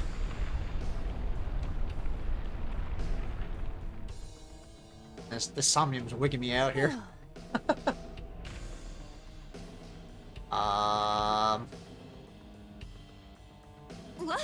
What happened? A metal ball must have fallen off the shelf. That almost smacked her in the Why head would or anyone hit her put foot. that there? Oh. 3 minutes, An Doctor. iron ball. It looks quite heavy.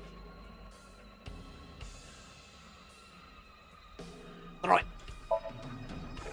Where should I throw it? Throw it that way. Understood. It is unexpectedly light. All right. Yeah! Bonk. Oh, things change again. I feel like that ball hit me in the head. Now, a TV and an old book have appeared. I hope this is the last time. I should be using some of those timies that I have. I've got too many. I can't get any more, so I may as well make use of them.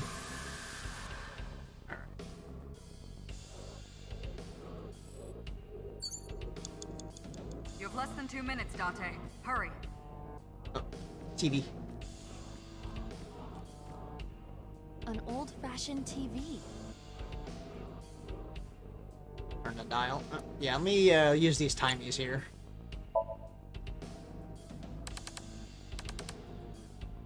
Let me guess, another murder scene, I'm guessing, of course.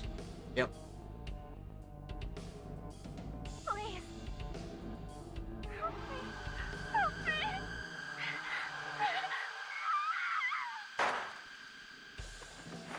Well, shit.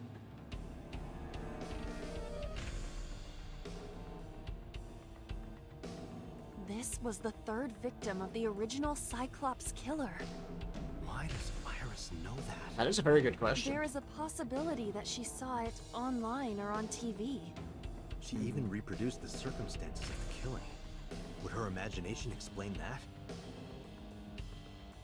Date, we have no direct evidence. For now, we must continue investigating. Right.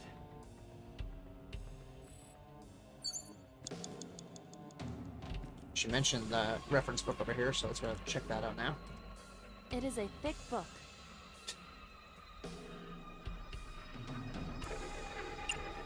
Rip it.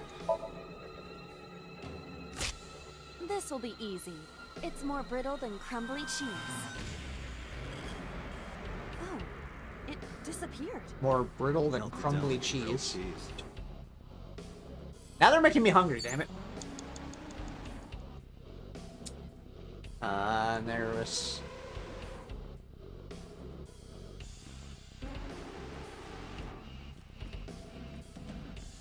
Locker? Just a locker. Ooh, it's a heavy timer on there. Let's use the timing on that. Open.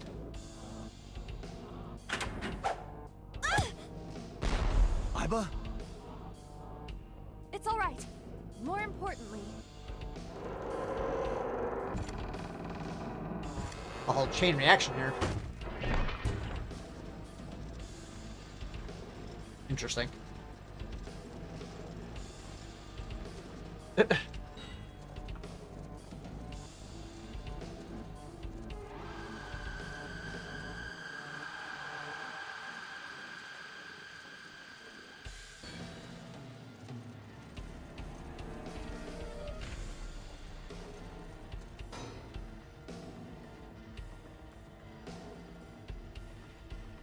little contraption here.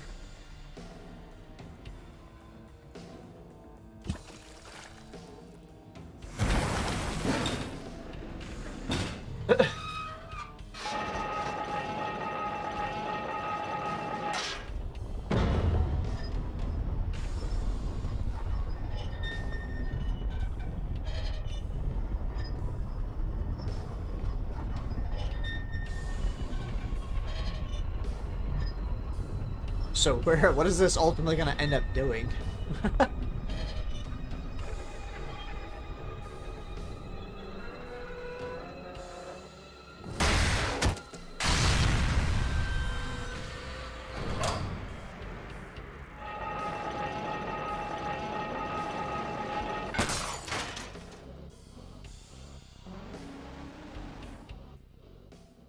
that is...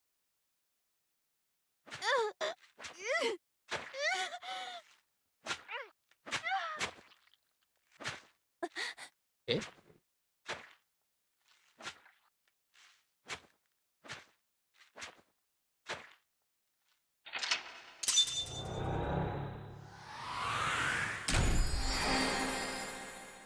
Well then. And still plenty of time remaining. Look at that.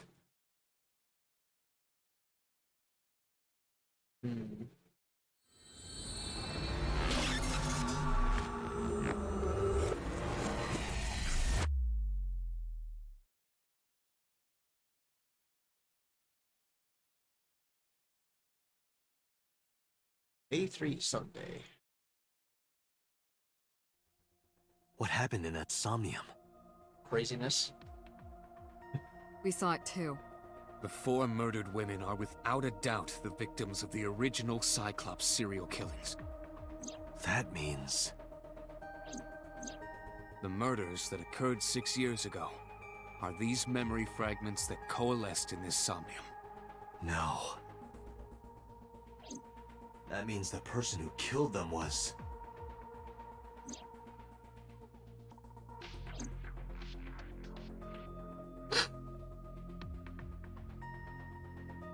Wait. That reflection looked like Date. I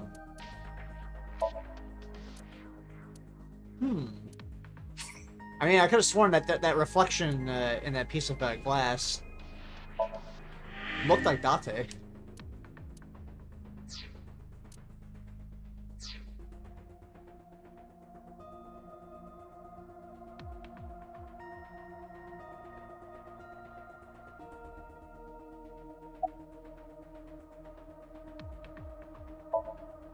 I don't believe there's any meaningful connection. Between the original and new Cyclops serial killings, I mean. Why is that? The culprit is not the same. I am absolutely certain the original Cyclops killer could not have committed these crimes. How can you be so sure? Because I can. Don't worry about it. Just trust me. The comment makes a little bit more sense if, Got some theories brewing in my head now. In the Somnium earlier, I saw someone else who might be the criminal. Who was he? I wouldn't know.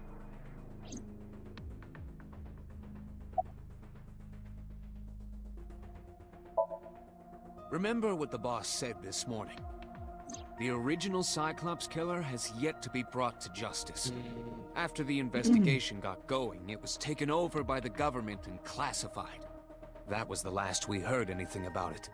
Of course, they paid lip service to the idea that the investigation was ongoing, but in reality, it was dropped completely.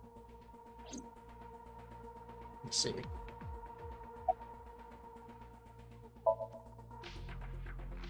The Sinker does not always experience the Somnium they expect. Dreams are pieced together from memories, even repressed subconscious ones. When using the sync machine for an investigation, we don't always see the memories we expect to see.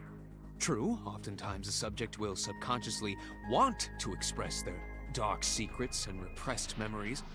That is why we see them so often in Somnia. And why those Somnia are so useful for criminal investigations. But this is not a guarantee. We cannot control the content of our dreams, after all. Well, that's not entirely true, though. But we'll leave that for another discussion. It's like I told you before. Dreams are pieced together from memories, even repressed subconscious ones. This can be expressed as an equation. Dream D equals memory A plus memory B plus memory C. This, of course, means that Dream D is a fictional event. However, the same cannot necessarily be said about memory A, B, and C. Those happened in reality. I mean, I did have an interesting dream last night, for sure. Fiction is built from combinations of reality. So what I saw in Somnium earlier... Yes. I believe Iris actually witnessed those events.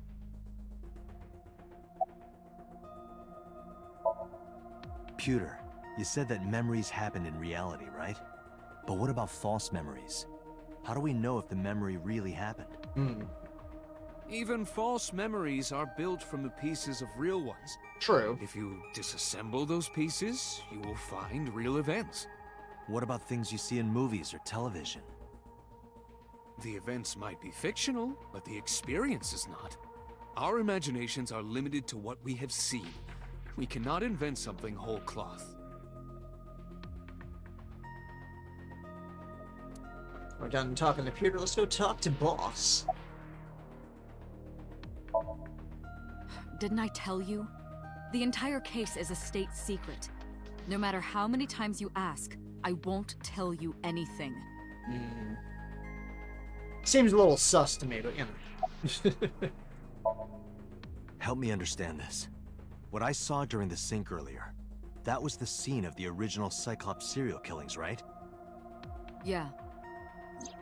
So the person doing the killing was the original Cyclops killer. Right. Did you see him? He was... I saw your face. The original Cyclops killer was... It can't be. That's impossible. Date, you cannot say that for certain. You have no memories past 6 years ago. True. So perhaps, Mr. Date, you are the killer.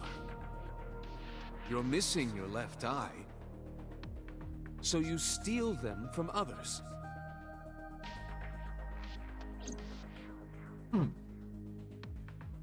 I'm kidding. You can't be the Cyclops killer. Really? Of course not. Do you think I would hire a serial killer? I don't know. You interrogated Iris before the sink. What you saw in the Somnium was just a manifestation of the fear you put in her. You and Peter are definitely hiding stuff. The Cyclops killer appeared 6 years ago. I lost my memory 6 years ago. There has to be some kind of connection.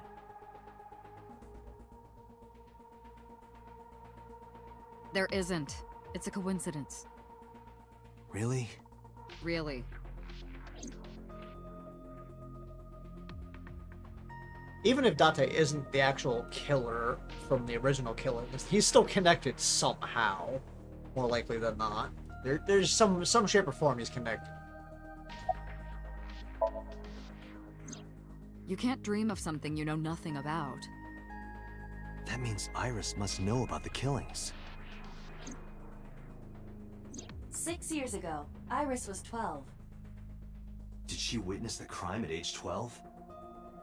And not just one, but all four?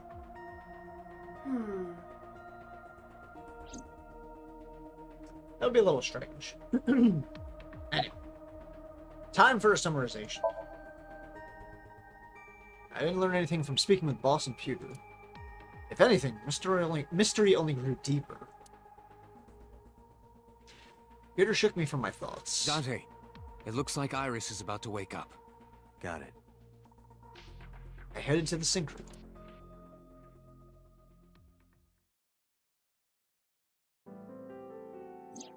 Hey, Iris. About that dream earlier. Dream? What dream? There is no point in asking her, Date. True. The subject of a sink does not experience somnium in the way that you do. They will not remember it. And what about the Cyclops killer from 6 years ago? Cyclops killer? I remember hearing it on the news. But I was just a little girl. I don't remember anything specific. You don't? No. What about the scene of the murder? I don't know. I've never been there. But... Dreams are pieced together from memories, even repressed subconscious ones. You can't dream of something you know nothing about.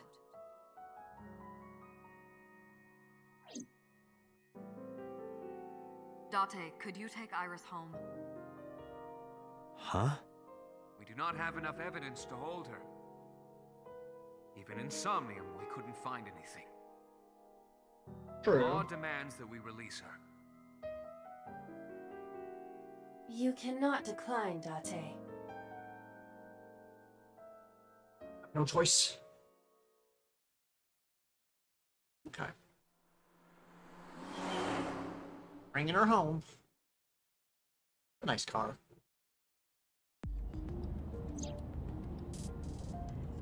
Date, could we make a stop first? Sure. Where? Marble. It's a bar in Golden Yokocho. You know about that place? Yeah, Mr. Okiura took me before. Why do you want to go there? There's something I want to talk about. We can't talk here? It might take a while. What do you think? There's no reason to refuse. Besides, there's a lot I want to ask her, too.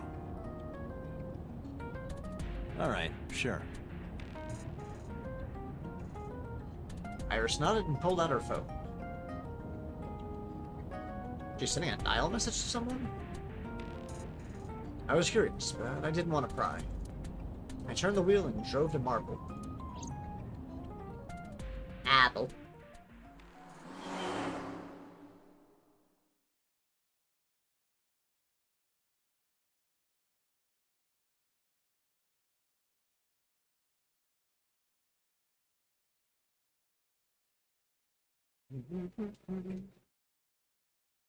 Marble, Sunday, 9:41 p.m. When we walked in, I didn't see Mama anywhere. To my surprise, I saw Oda sitting at the counter. How's he doing? Tessa! Oh, Ota!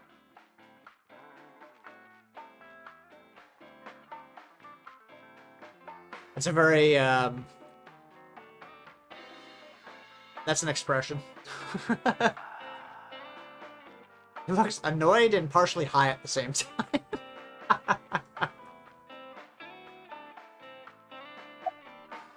You called Oda here? No, I didn't tell him to come. He just showed up on his own. Okay.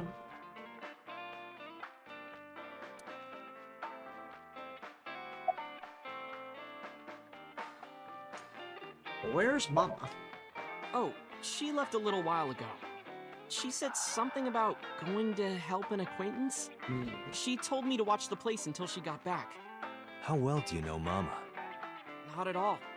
It's my first time here. I wasn't particularly surprised.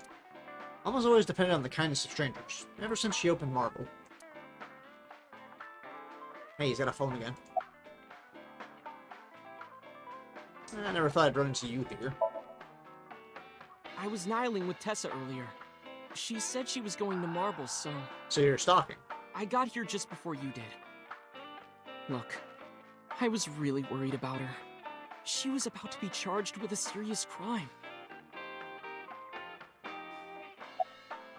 Isn't your phone broken? No, this is my new one.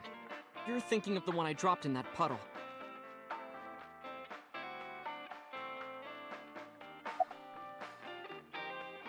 What was that thing about? This actually works out nicely.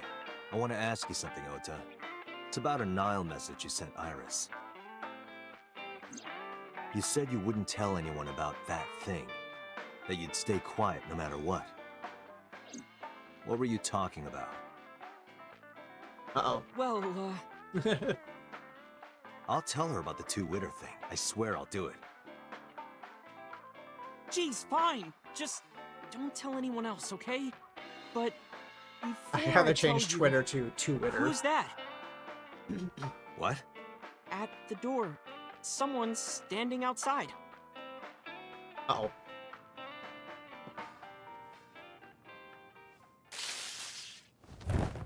You son of a bitch.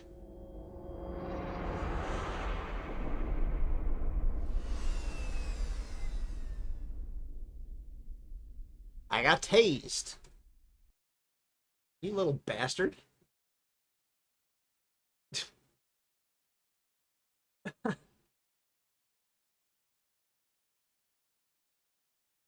Marble, Monday, 2:48 a.m. And he was out for a while.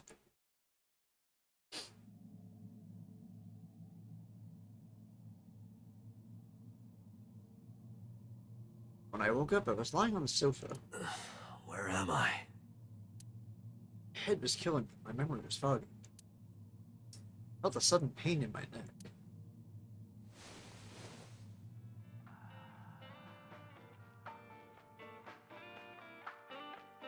I shut up, rubbing my neck. When I looked over the camera, I saw a monster staring back at me. Aww. Took me a few seconds before I realized it was just Mama. Savage. It looks like you're awake now. As Mama spoke to me, it all came rushing back. I remembered everything.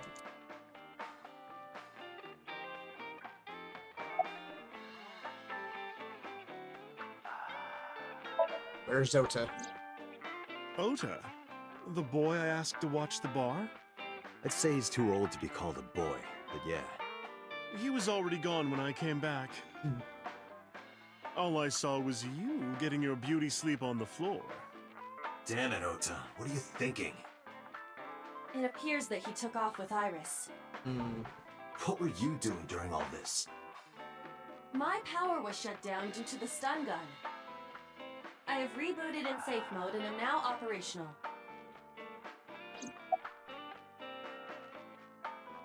What time is it? It'll be 3 o'clock soon. In the morning, of course. Why didn't you wake me up? I tried. You wouldn't budge. I thought you were passed out drunk, so I left you like that. But I didn't have a glass in front of me, right? So you weren't drunk? Didn't have a single drop. Oh, I thought you were drinking straight out of the bottle. Damn. Just like the old days.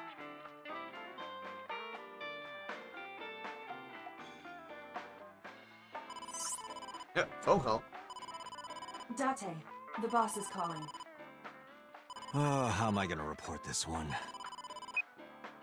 Date, listen. Stay calm, but this is an emergency. Just now, the killer... Well, just watch the video.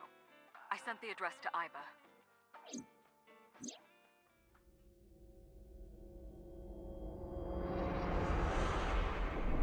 Oh, we're back to this scene again.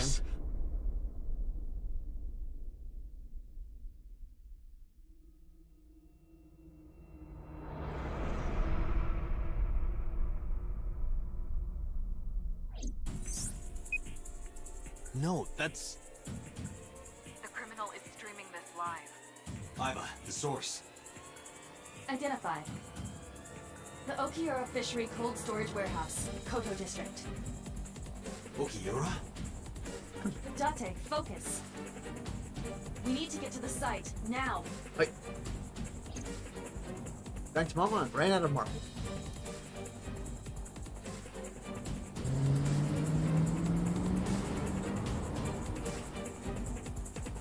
Certainly hitting that gas pedal. What's our ETA? Our destination is far from here. 20 minutes at the fastest. Please, please let me make it in time. You can certainly step on the gas a little more. That sick bastard. And there's that polar bear costume again. Scenes we saw from a previous route.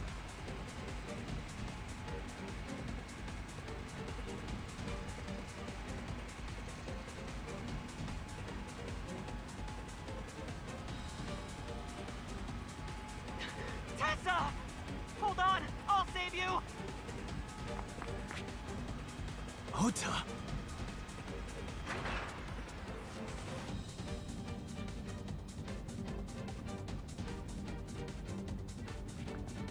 Stay away from Tessa! Ah!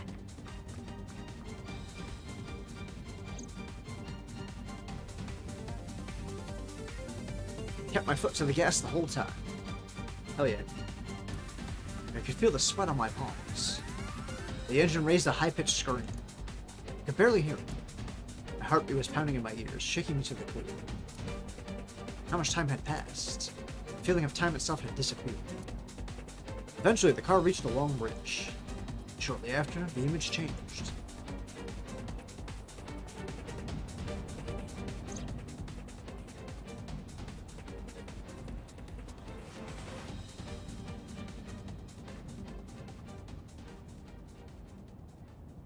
No, it can't be.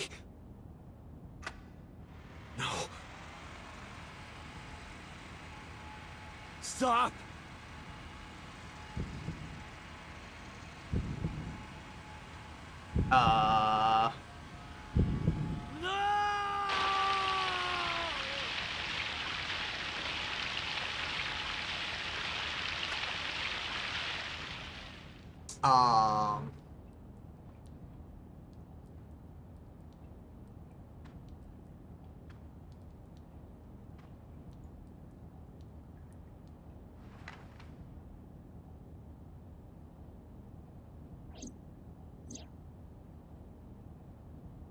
Huh. No!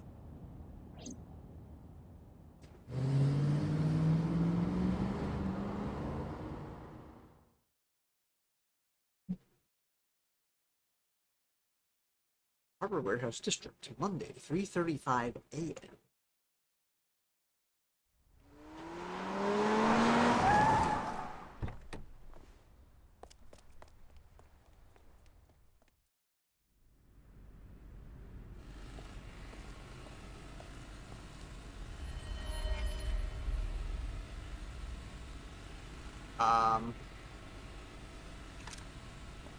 What?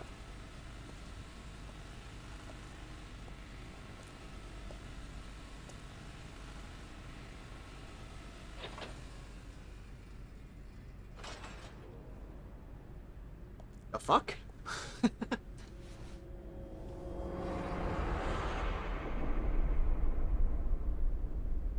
Ota.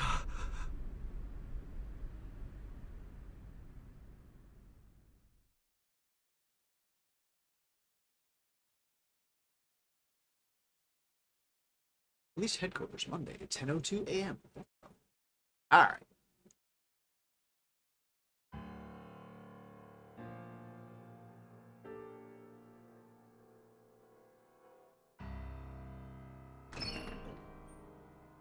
There you are. Finally. I was looking all over for you.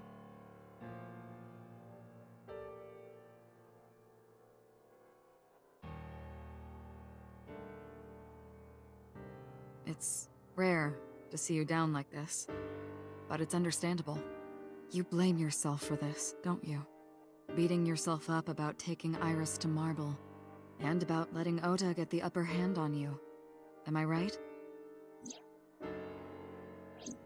Shall I tell you what Investigation HQ thinks? Ota Matsushita is a criminal stalker who committed murder-suicide. Ota had a selfish love for Iris. He was under the delusion that Iris loved him too. But Iris refused Ota. So Ota decided that he and Iris should be together in the afterlife, killed her, then killed himself.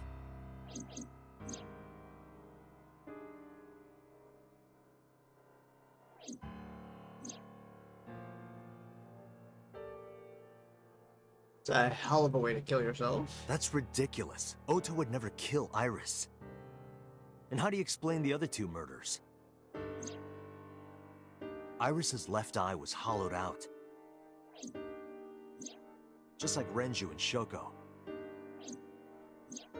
Those three murders were definitely executed by the same person. The new Cyclops killer. There's no way that's Ota. Too many pieces don't fit.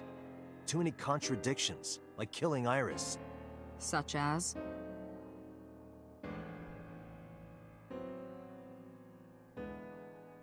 We have to talk to the boss. Let me make a save file real quick.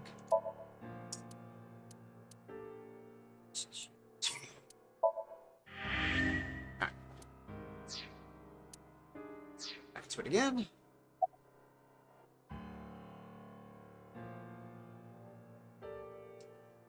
Ota's behavior. Stay away from Tessa! Ota showed himself on the stream. If he was gonna kill Iris and then himself, why would he do that? The only reason you would show yourself like that is to prove that you weren't the culprit. Ota and the polar bear on the screen at the same time would prove that they're not the same person. That behavior would be totally unnecessary if he was gonna commit suicide anyway. Well, maybe he wasn't planning on dying at first. After he killed Iris, he realized that he couldn't live with himself. So he lies down on the workbench and turns on the ice-cutting machine himself? I don't buy it.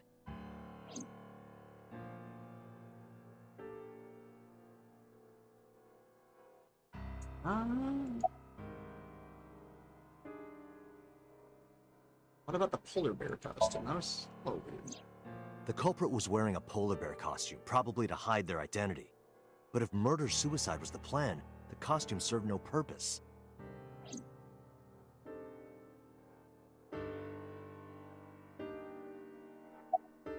And Ota had no incentive to kill Renju. Maybe he was thinking like this. The reason Iris and I can't be together is because her agency prohibits it. Making the president, Renju, the ultimate bad guy in his mind. Perhaps. Mizuki is Ota's close friend. Do you really think Ota would kill his friend's father? Point and counterpoints. Shoko was married to Renju. Maybe he was trying to get at Renju by killing her. That's a stretch.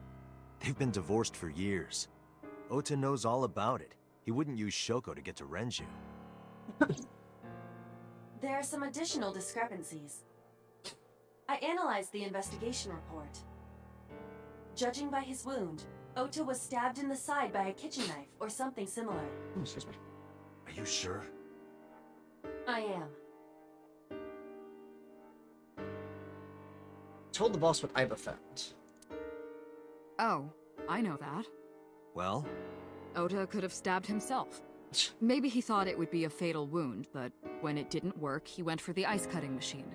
Then, shouldn't we have recovered the kitchen knife from the scene? Maybe he threw it in the ocean. Boss, come on. Ota goes out to the water, stabs himself in the gut, throws the knife over the side, then walks back to the warehouse? Well, I wasn't being serious. I didn't think Ota was the culprit from the beginning. I was just playing devil's advocate for HQ. Really? Yes, really. Anyway, Ota didn't kill anyone, and he didn't kill himself. Here's what I think happened. Stay away from Tessa! Ota knew Iris was kidnapped, so he rushed onto the scene. That's when he saw the culprit wearing the polar bear costume. He tried to fight him off, but ended up being stabbed in the side. He was weakened and losing blood at the culprit's mercy. The culprit forced him into the costume, then under the ice-cutting machine. And then...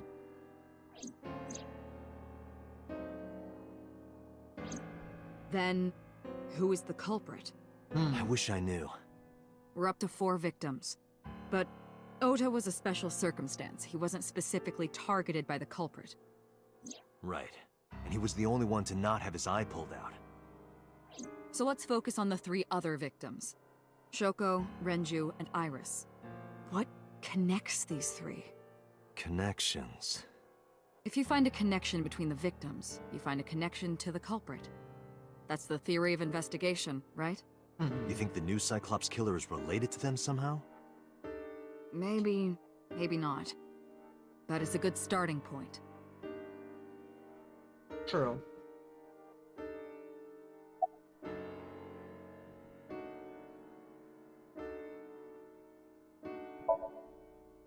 Mizuki has the strongest connections with all 3 victims.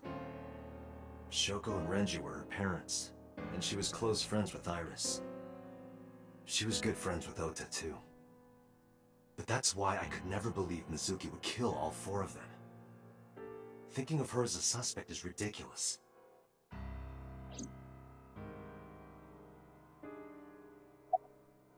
Let's see. What about Mayumi? Mayumi had motive for killing Iris and Renju. Mayumi hated Iris, and she didn't think well of Lemna's Gate either.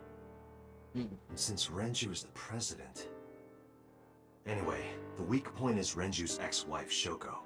I can't imagine why Mayumi would kill her. And above all else, she would never harm her only son, let alone kill him. True. Well, one would hope so anyways. Hitomi and Renju are definitely linked. They were high school classmates. And she did say that she met Shoko twice. But I can't imagine she would kill Iris in such a gruesome way. No matter what the circumstances were, it seems impossible to me.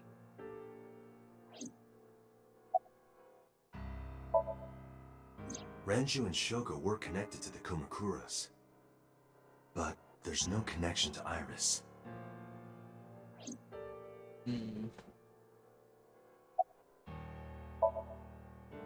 Renju, Shoko, and So.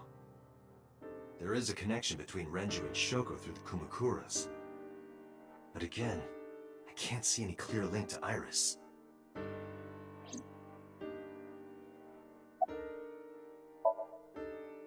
I know Renju and Shoko. And I'm connected to Iris. But I have an alibi. Aside from Shoko, there's no way I could have killed any of them. No, now that I think about it, Shoko too. I don't remember killing her.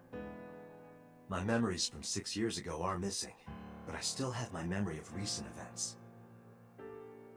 And if I start doubting myself now... Date, I can say without a doubt that there is zero possibility you are the new Cyclops killer. I have been working with you for years. I know better than anyone that you are innocent.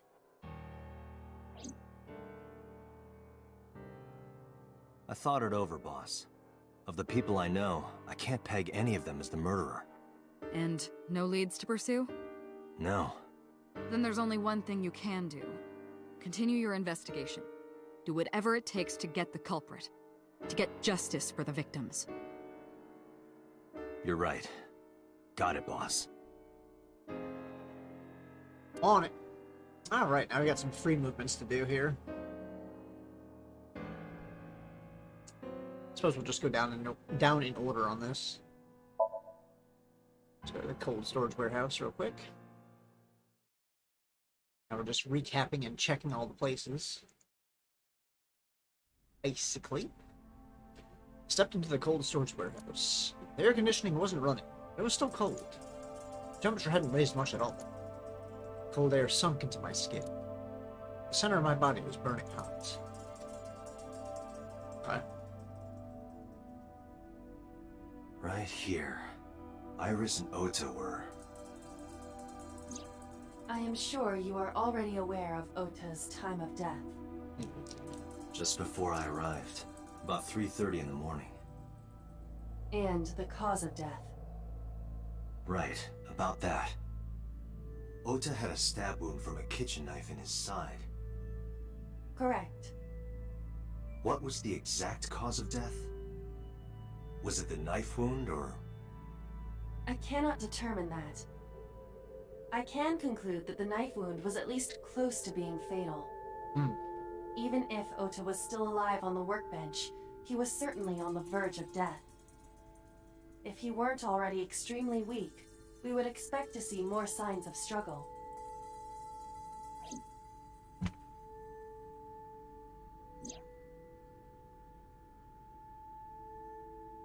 Maybe Ota was trying to help Iris, jumping at the front. Led to a scuffle, and Ota ended up with a knife wound in the side.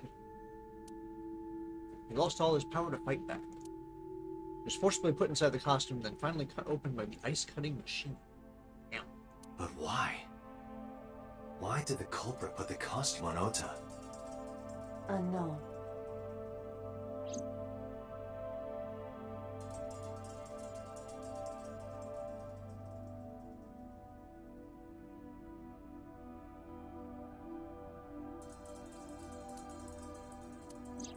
Iris's estimated time of death and cause of death have been confirmed. The video was not a recording. It was a live stream, filmed in real time. Damn. Which means Iris's time of death is 3:20 a.m.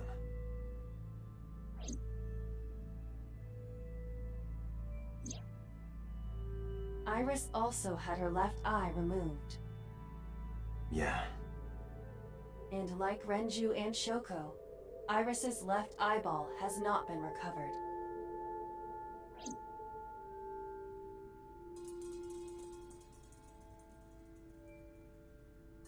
A video camera and laptop. This is what the criminal used to stream.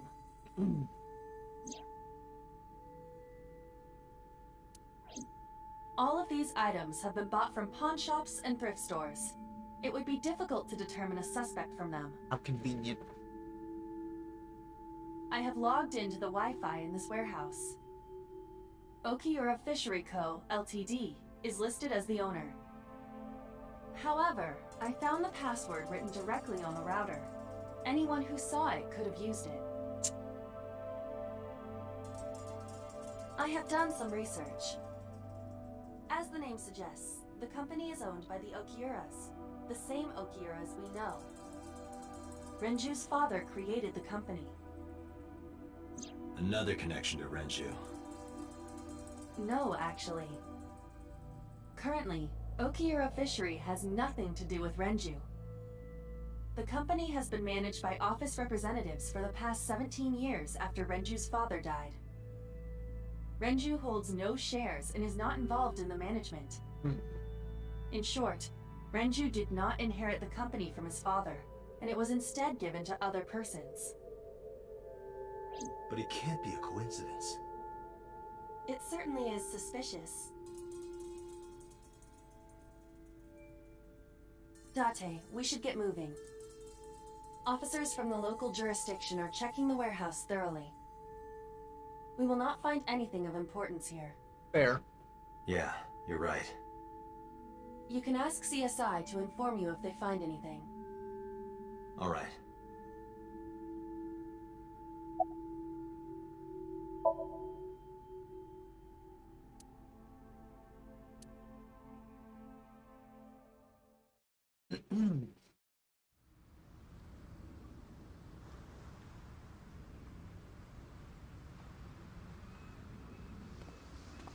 When I left the warehouse, I saw Pewter.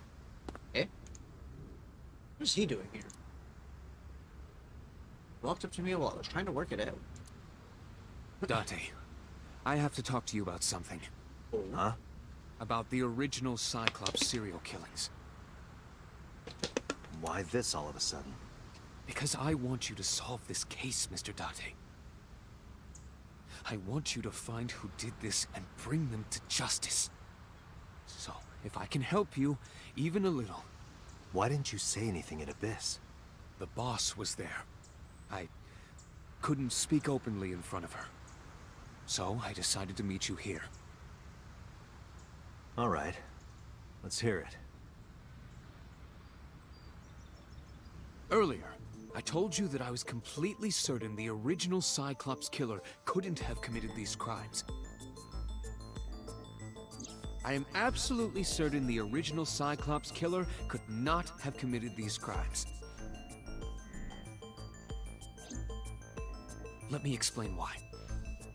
I'll start by telling you the identity of the Cyclops killer. Oh? Although, it's more accurate to say, killers. More than one? In the first series of killings, the culprit had an accomplice. One of them was born a murderous psychopath. The other is Rohan Kumakura, the previous chairman of the Kumakuras. They each had a role to play. The murderer committed the homicide, and Rohan removed the eyeball.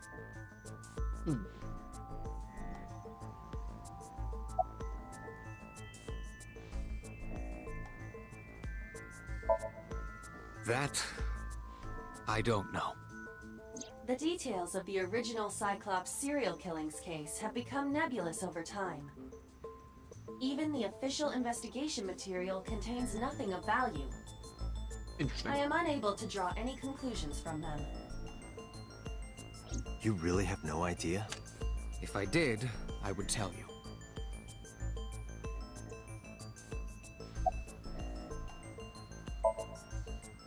"18 years ago, Rohan took a woman's eye.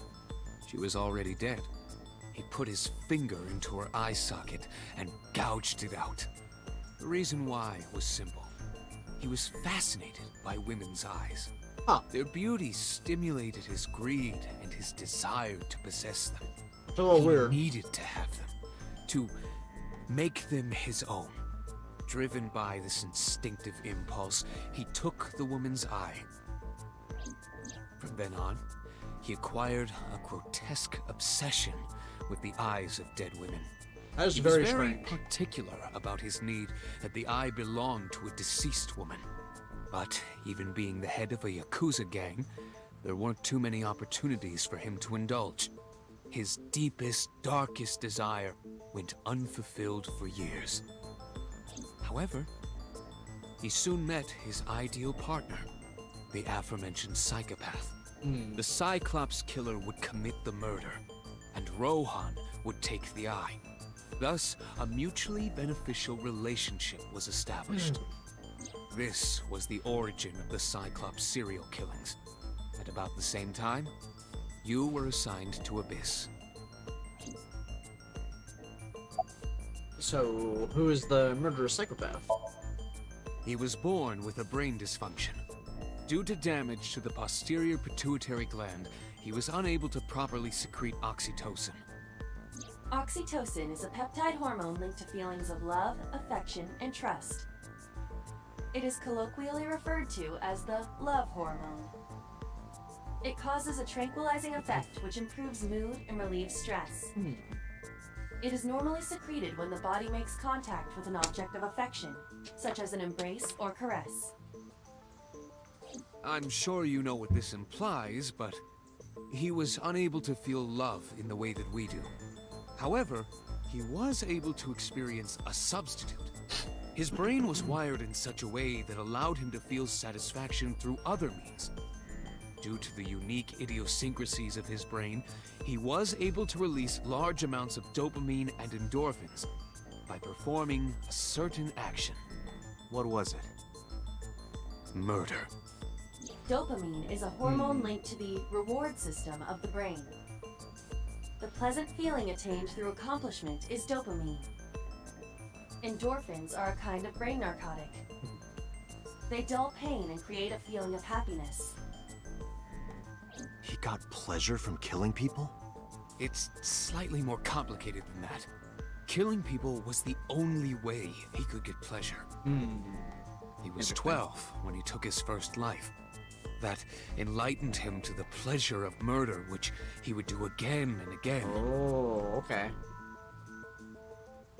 Wait. Okay, so Rohan, who's the former Yakuza boss of the Kamakuras, he's the one that would take the eyeball.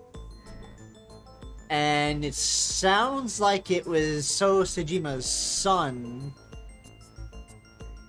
who was doing the killing? Maybe? Well, I guess we'll find out in a second. Not sure if that all lines up. I'm curious. Summarize for me. Getting some interesting information here. The original Cyclops killer had an accomplice. There were 2 Cyclops killers. I'm confused here a little bit. And one of them was the former chairman of the Kumakuras, Rohan Kumakura. Rohan committed suicide by jumping to his death 1 year ago. That means... Pewter, tell me this. One of the original killers is dead, I know that. But that means one remains. Who is he? After his 4th murder, he was arrested by the police. They actually picked him up on other charges. But, in any case, he is currently serving a life sentence in Fuchu prison. Fuchu prison? Yes. What's his name? In prison, he doesn't have a name. He is simply called Number 89. Number 89? I know who killed Shogun Adami. So, now you know why I said that. That the original Cyclops killer couldn't have committed these crimes. Because one is dead, and the other is behind bars. Neither of them had the opportunity. Okay. So, Rohan, the former head of the Kamakura Yakuza, was the guy that took the eyeballs, and then Number 89, who's in jail, was the actual killer. Alright, the original Cyclops killer. They were the original Cyclops killer pair, I should say. Interesting. So, who is doing the current killings?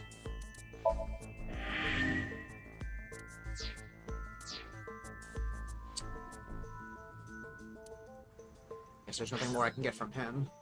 So we will move on to the Matsushita Diner.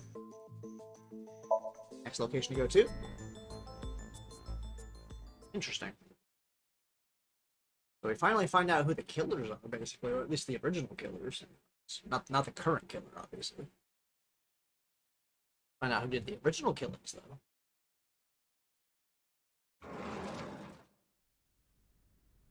The place was silent. So quiet I felt I could hear the floating dust. Stepped inside. Thought it was empty, but I saw a shadow in the corner of my eye. It was my Yumi. It's like watching a decaying old tree cling pathetically to the earth. And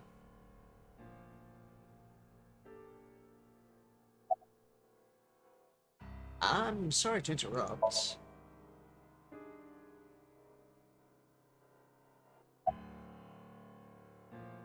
About Ota. Yeah, she ain't gonna talk. Seeing as her son is dead.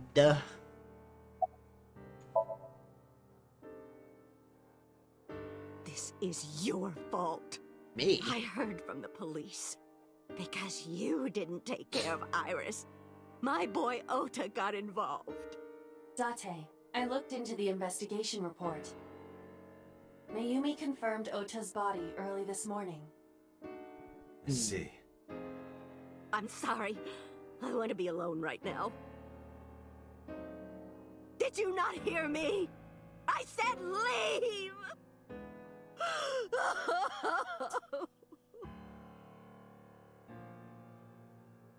Date, let's go. She is in no state to talk. Yeah, you're right.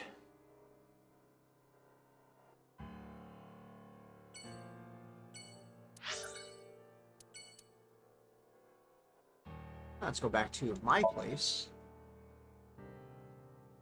I'm just gonna go right down the list here.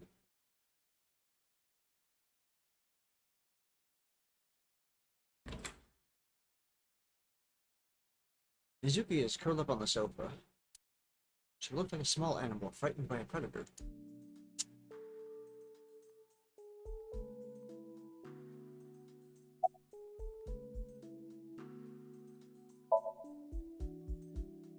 I'm assuming she's not going to talk either.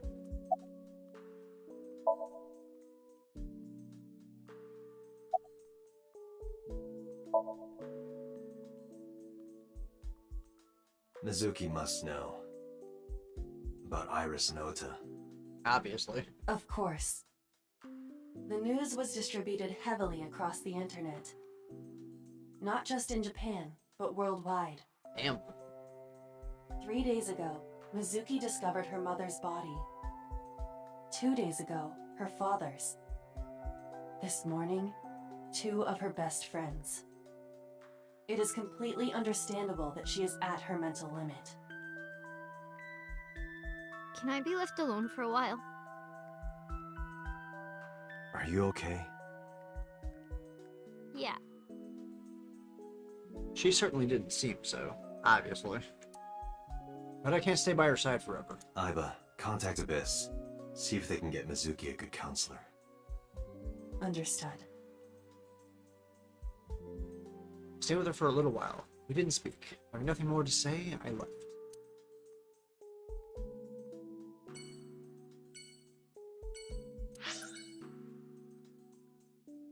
Go to the Sagan residence. Just going right down this list here.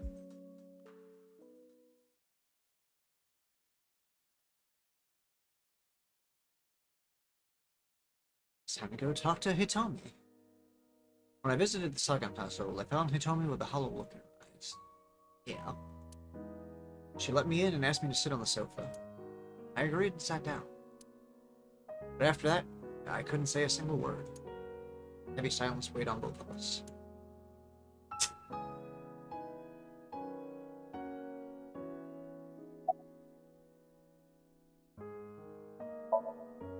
Oda was one of my students.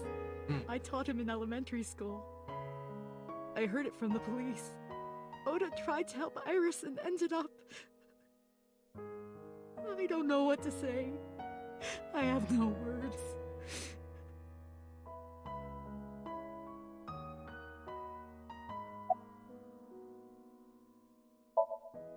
Iris was my everything.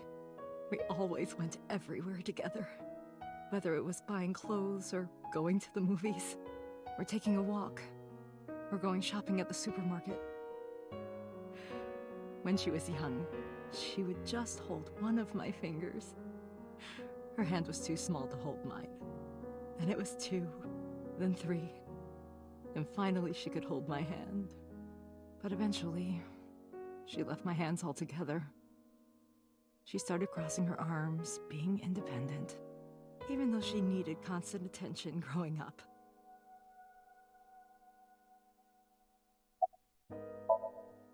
Her memories are a part of this room. And always will be. When she was a baby, she fell off that sofa and cried and cried. One day she tore up her picture book all over the floor here. Another time she drew with crayons all over the window. Yep. She painted my portrait on Mother's Day. Scratches on the floor, chipped plates, burn marks on the table, stains on the cushions. Everything you see. It all holds a memory of her. But why?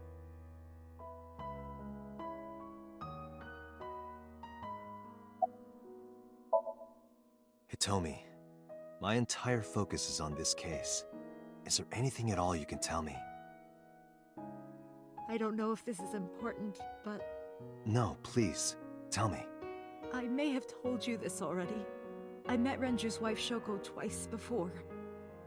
The first time at the wedding, the second time a month ago. That second time was in the waiting room of the prison. Prison? There's an acquaintance of mine from when we were younger. I visit them a few times a year. And by coincidence, I saw Shoko. I don't think she noticed me, but I recognized her as Renju's wife right away. She was there for the same reason I was, to visit one of the inmates. Do you know who? No, I don't. We didn't talk. Which prison? Fuchu Prison, in Tokyo. Fuchu. Prison? Interesting.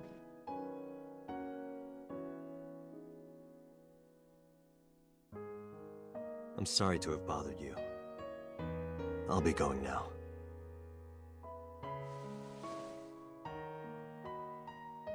I don't know what to do. Thinking about her.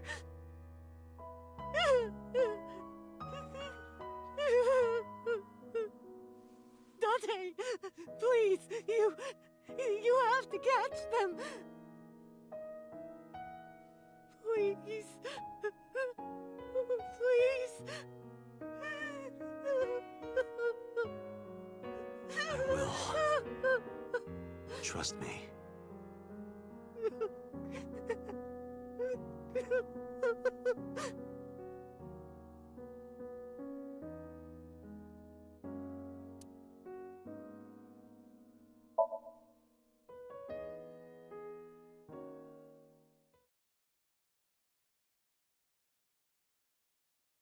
Now to the last free move location, Marble. Are you okay, honey? Huh? About last night. Well, at 3 in the morning, anyway. You know about it? It's on every channel. You have the face of a ghost. Do you want a glass? I don't need a drink. I need information. Do you have anything?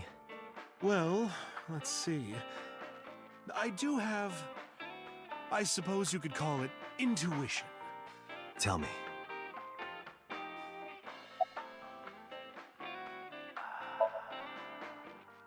The Kumakuras are involved in this case.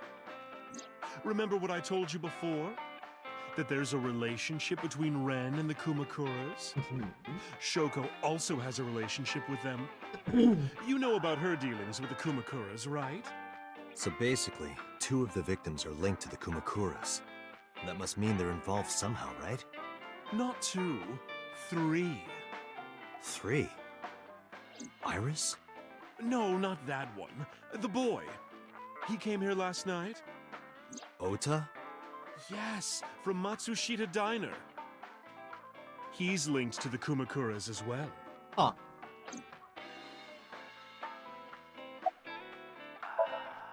Have you heard the rumor?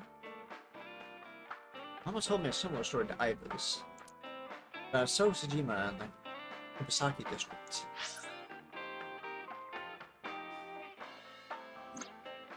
Basic idea is this. 8 years ago, So sold his land in the Kabasaki district for 30 billion yen. Half a year later, an explosion at the chemical plant caused the land prices to drop drastically. So bought back the land for 1 billion yen. Almost like he knew beforehand that the accident would occur. Happen. So blow it up or conspire to blow it up? No, that wouldn't make sense. So wouldn't gain anything from it. He would end up with 29 billion in cash and 1 billion in land. It's a net zero. But there's more to the story.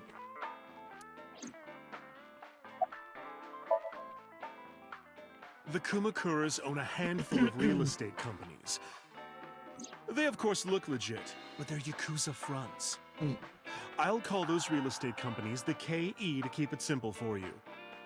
The KE followed in So's footsteps. They bought up land in Kabasaki. Okay.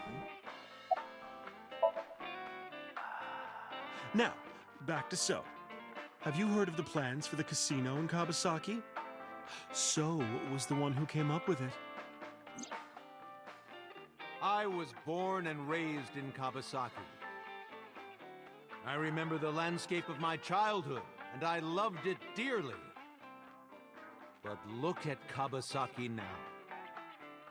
When I see images of the destruction on television, my heart aches like it's being chopped to pieces. But I promise you, I will revive the Kabasaki district at any cost. Casino Town Kabasaki will give new life to the city. I see. After that, So moved fast. He submitted the bills he needed to the National Assembly after drumming up support in the right places. The bills passed, and it became an official government initiative. Decontamination efforts therefore increased at a rapid pace in the Kabasaki district. At the moment, the area is still considered off-limits. However, the air in Kabasaki is currently purified to such an extent that it has no negative effect on the human body. If the plan goes smoothly, land prices in Kabasaki are going to skyrocket. And all that land is owned by the KE. And by So himself. The land he bought back for 1 billion will be worth 10 times that soon. I see. He's involved in some shady business.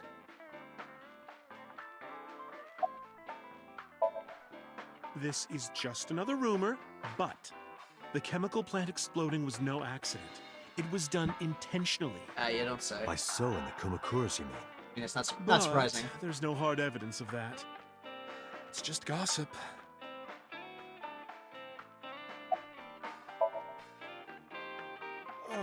What were we talking about again? Ota and the Kumakuras. Oh, right.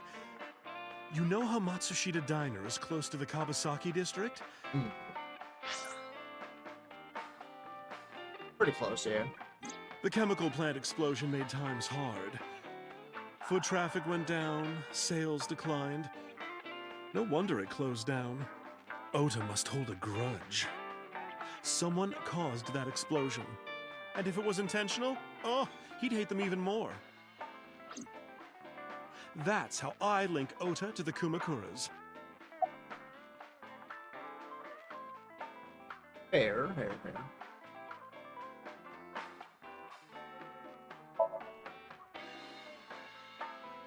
Thank you, Mama. I don't know if what you told me will lead to anything, but... Oh, sorry. I didn't mean to waste your time. No, it was very helpful. I'm glad I can help, even if it's just a little. Well then, be seeing you. Come back anytime. Let me make another save point real quick.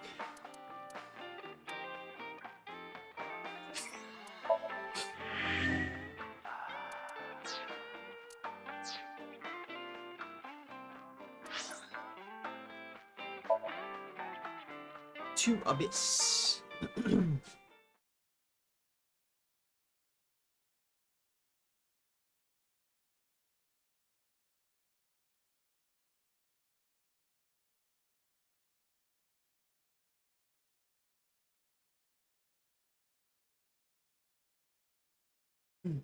Turn to boss's office to report.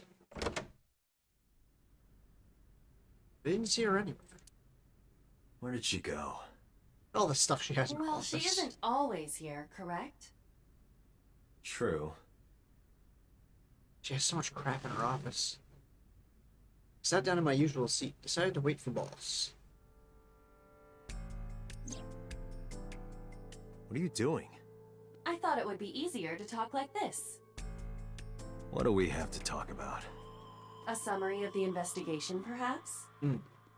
What summary? We don't have anything new. That's not true. Huh? I was curious, so I did some research. About number 89.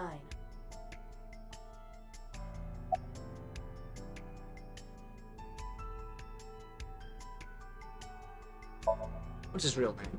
Unknown. You don't know? No such person is listed in the family registry. It is possible he is a foreigner, but his nationality is unknown. However, I believe it is safe to say that he was born and raised in Japan.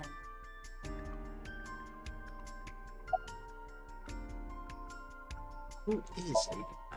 As you know, he is an assassin with multiple confirmed kills. He is currently serving a sentence at Fuchu Prison. He was imprisoned 6 years ago. That's what Pewter told us. After his fourth murder, he was arrested by the police.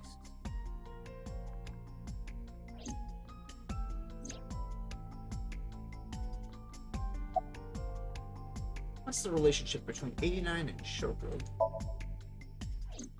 Unknown. I cannot determine if they have any connection.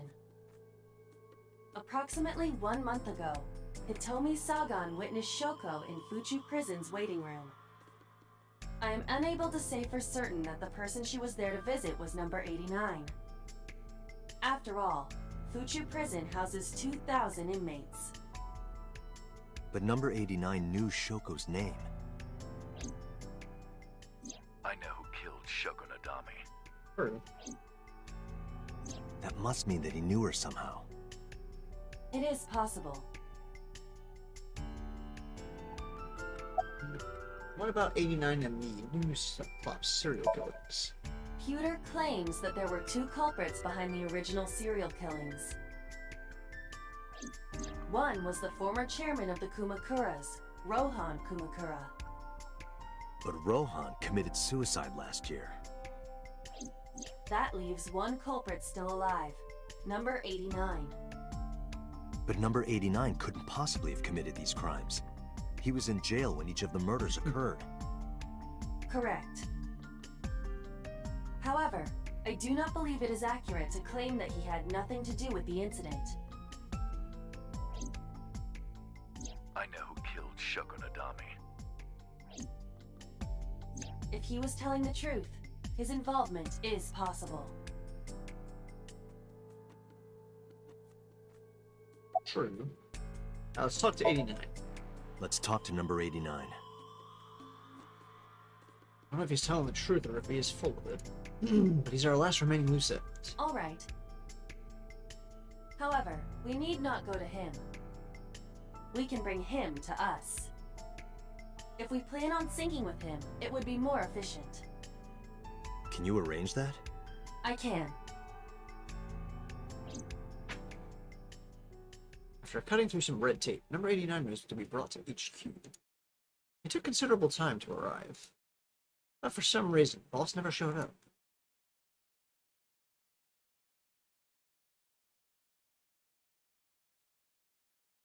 Took him about 4 hours to get brought over.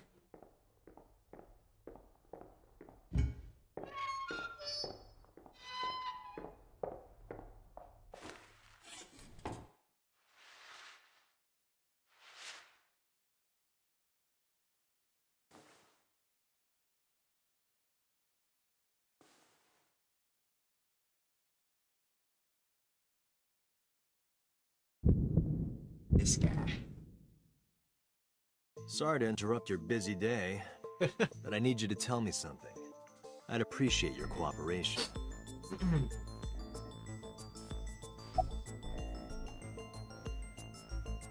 Do you know Shoko Nadami? Yeah, I guess I do. About a month ago, Shoko visited Fuchu Prison. Was she there to see you? That's right. What did you talk about? Nothing special. You're in no position to lie. I'm not lying. She didn't come to hear me talk. Then why did she come? To meet me. Meet you? She probably just wanted to see me.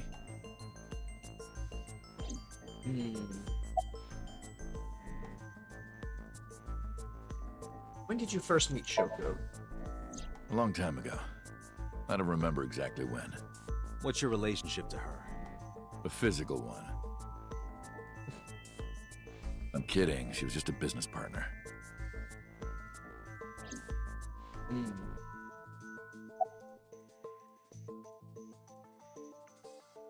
What's your name? Number 89. Your real name? I don't remember. How convenient. Where are you from?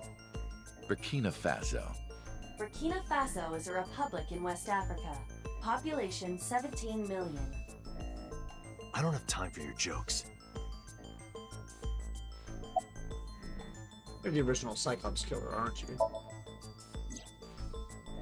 That's right. I was one of the culprits behind the case 6 years ago. One of the 2 Cyclops killers.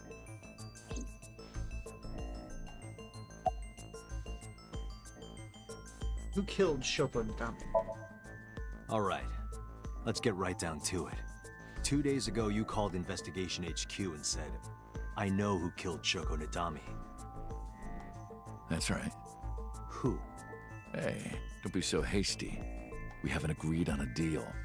You're gonna let me out of prison, right? It's done. You've got a deal. All right.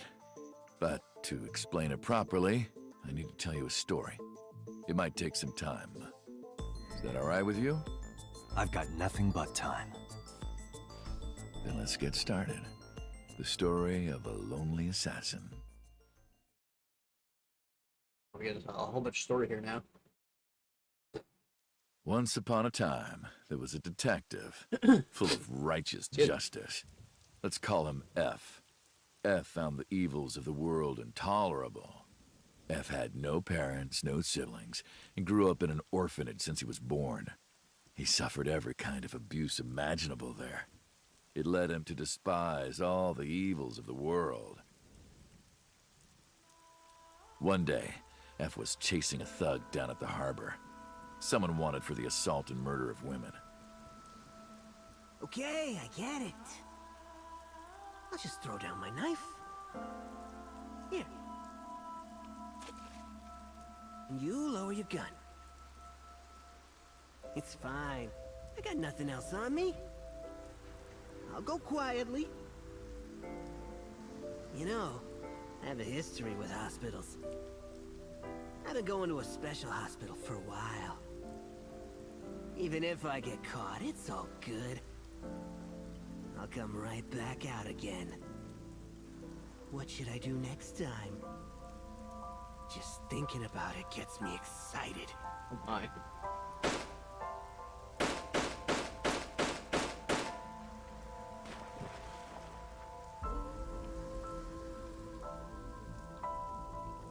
The culprit was unarmed, but F never served a day in prison. The case went to trial for some time, but it was determined to be self-defense, and he was declared innocent. If the truth got out, it would be a huge scandal for the police. So he was a People at detective the at upper one point? level were terrified of what might happen, so they had evidence fabricated. F wasn't suspended or disciplined at all. After a while, he returned to his job like nothing happened. That was a turning point for him. He was ready to shed the morality that was weighing him down, holding him back. F still wanted justice, and he was willing to dispense it to the immoral one by one. He became an assassin. A lone gunman. No agent, no employer. He was his own man. F believed that he was judge, jury, and executioner. But it didn't last long. One day, F got rid of a criminal we'll call X. X was responsible for defrauding and killing an innocent old man for his life insurance policy. Turns out, X had connections. Someone wasn't happy that he died. Rohan Kumakura, chairman of the Kumakuras. X was a top executive of the Kumakuras at the time. Rohan ordered his men to find and kidnap F.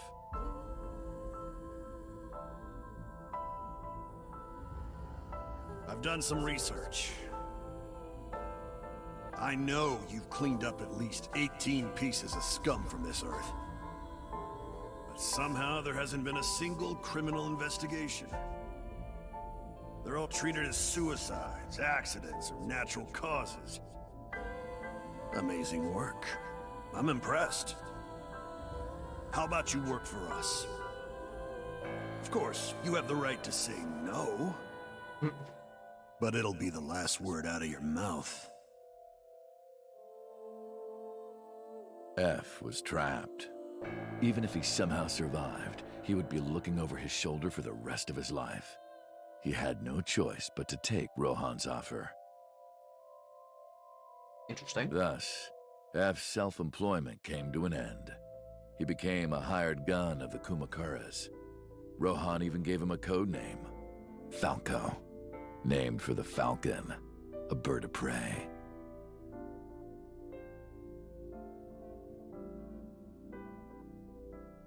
Falco didn't quit his job as a police officer, though. He worked as a detective by day, assassin by night, at the will of the organization. An ordinary killer would need motive to take a life, but not Falco. He did as he was told, one target after another. A double life? Interesting. It didn't take long to destroy his heart completely.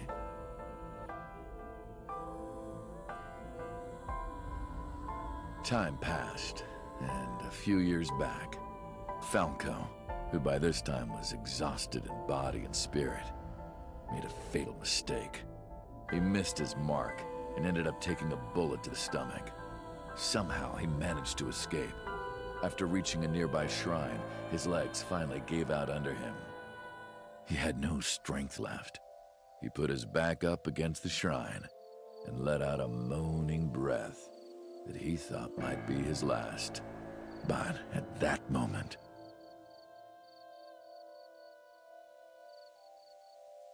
in his darkening vision, he saw a woman approach him. He watched her take out her phone and dial for help. At the same time, he heard footsteps. Footsteps of at least 2 people closing in. He knew immediately that they were after him. He sprung into action, grabbing the woman and pulling her close, kissing her to keep her from talking.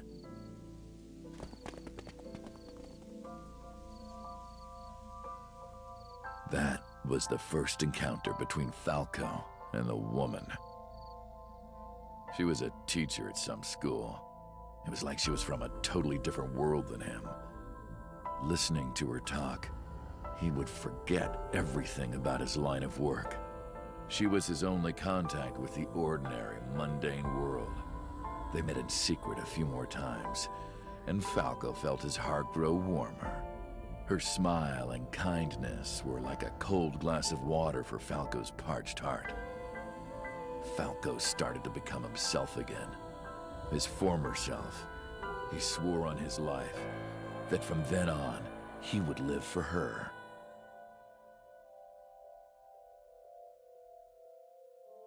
So, you want to go clean? Fine. Do as you please. You've done a lot for us. But there is one last thing. You don't just leave the Yakuza. One final job I want you to do for me. It's nothing major. This woman and her daughter. I need you to dispose of them. Should be simple, no?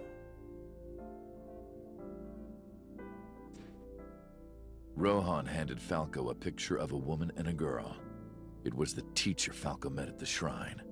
And her daughter. She had just turned 12. Why the two of them? Rohan, as usual, never gave a reason. And Falco had no intention of carrying out the kill. But if he didn't, he knew that someone else would. He thought long and hard. How was he going to keep them safe and get out of the life of crime? He couldn't find an answer, no matter how hard he thought. He was backed into a corner. So, he decided to call on an old friend for help. And then...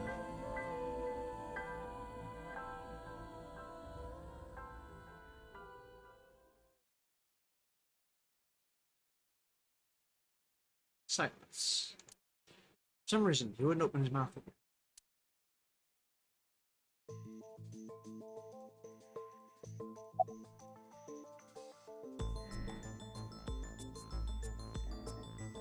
Why did you stop?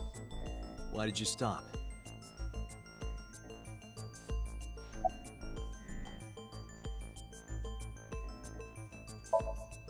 Was that the whole story?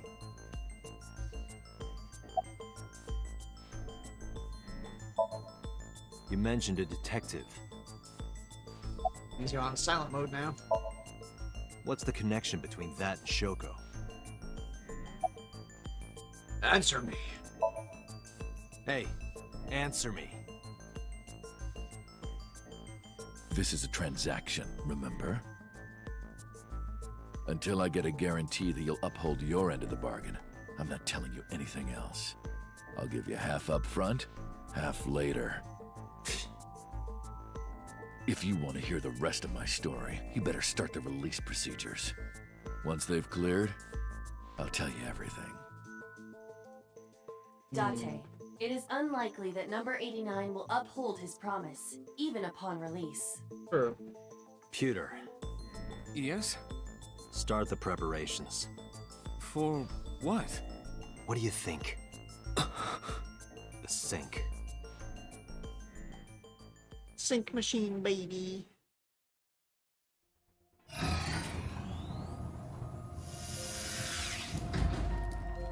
have injected number 89 with the usual dosage. He will not be waking up anytime soon. Are you ready, Agent Date? Yeah, The time limit is 6 minutes. I know. Then let's begin.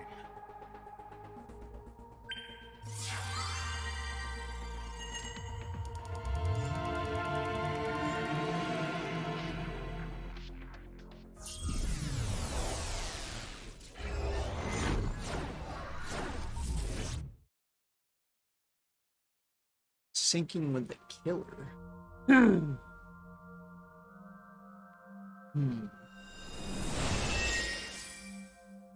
Sup? No, not sup. Why are you sleeping on the job? Because I want to, obviously. Why are you getting mad at me? I love Iba. Yeah, this rug feels so good on my skin, yeah. Why are you suddenly a cat? Playtime's over. Let's begin. Stand up. It'd be such a Is this weirdo. the Sagan residence? It definitely is. But why? Number 89. What were you up to?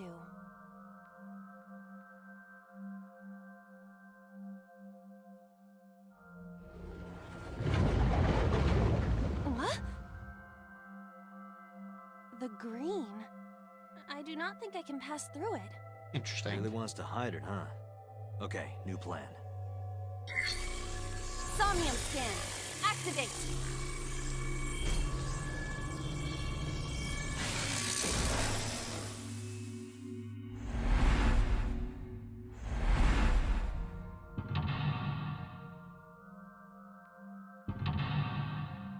How many mental locks we got? 2, 3,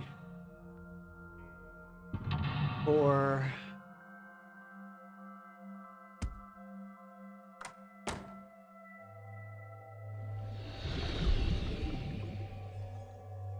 This appears to correspond to the green thing.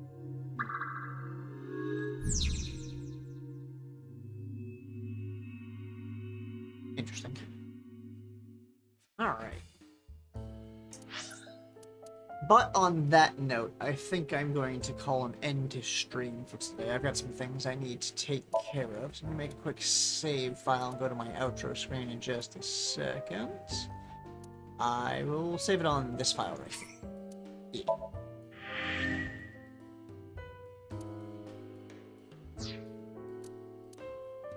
So switch desktop audio off to my end card screen, and I will close the game itself.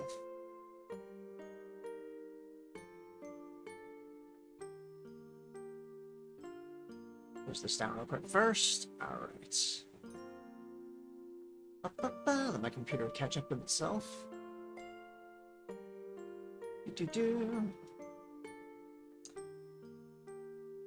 I thank you all for being here. Hope you all had a good time, but sadly we must once again close the doors to the Yggdrasil Library. We will actually be opening again tomorrow at 3 p.m. EST for a collaboration with Spiff. Actually, we're going to be playing some Resident Evil 5 together. I'll be playing my viewpoint over here on YouTube, and she will be playing her viewpoint over on Twitch, of course. I will have a waiting room set up later today for that, if anybody wants to see from my point of view of the stream. With a link to her stream, of course, obviously, for anyone who doesn't already know Spiff or has not actually watched any of her streams before, which I find shocking if you have not. Yeah, I've got some things I gotta take care of, unfortunately. So we'll have one more, like I said, tomorrow we're gonna have a collaboration stream with me and Spiff playing Resident Evil 5. And then I don't know, I think, let's see, I have Sunday I might do another stream of AI the Somnium files, and we'll get the final true ending, because we're not that far off from it. We're just gonna finish the green route and then go back to the peach route right there, and that will get the finale. So yeah, let me. Next stream will be probably in the morning. I usually, like, for my my YouTube streams, I've been trying to do it from 9 a.m. EST to about noon EST, give or take, on days that I have off. That way I have more time to actually go longer if I want to. If I don't have anything to take care of. I've got some stuff I gotta take care of, some paperwork and all that. Oh, the collab is tomorrow, 3 p.m. in the afternoon. It's 3 in the afternoon, 3 p.m. EST. So 3 p.m. me and Spiff's time. I forget what that translates over for you. Towards the evening, yes, I think, though, obviously. So it'd be like, what?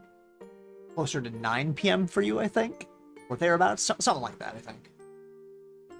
If I remember. Yeah, 9 p.m. Gotcha. Let me do the classic YouTube thing. All right, everyone, we're gonna be ending stream today, but you know, you want to catch more? Don't forget to like and subscribe. But anyway, like I said, closing the doors to the Yggdrasil Library. We'll open again tomorrow at 3 p.m. EST for our collaboration of Resident Evil 5. I gotta install that actually later today and set up the waiting room for that. I'll be putting the waiting room up on the Discord servers later. But, yeah. Hope you all had a good time, and I'll catch y'all later. Until then, bye-bye.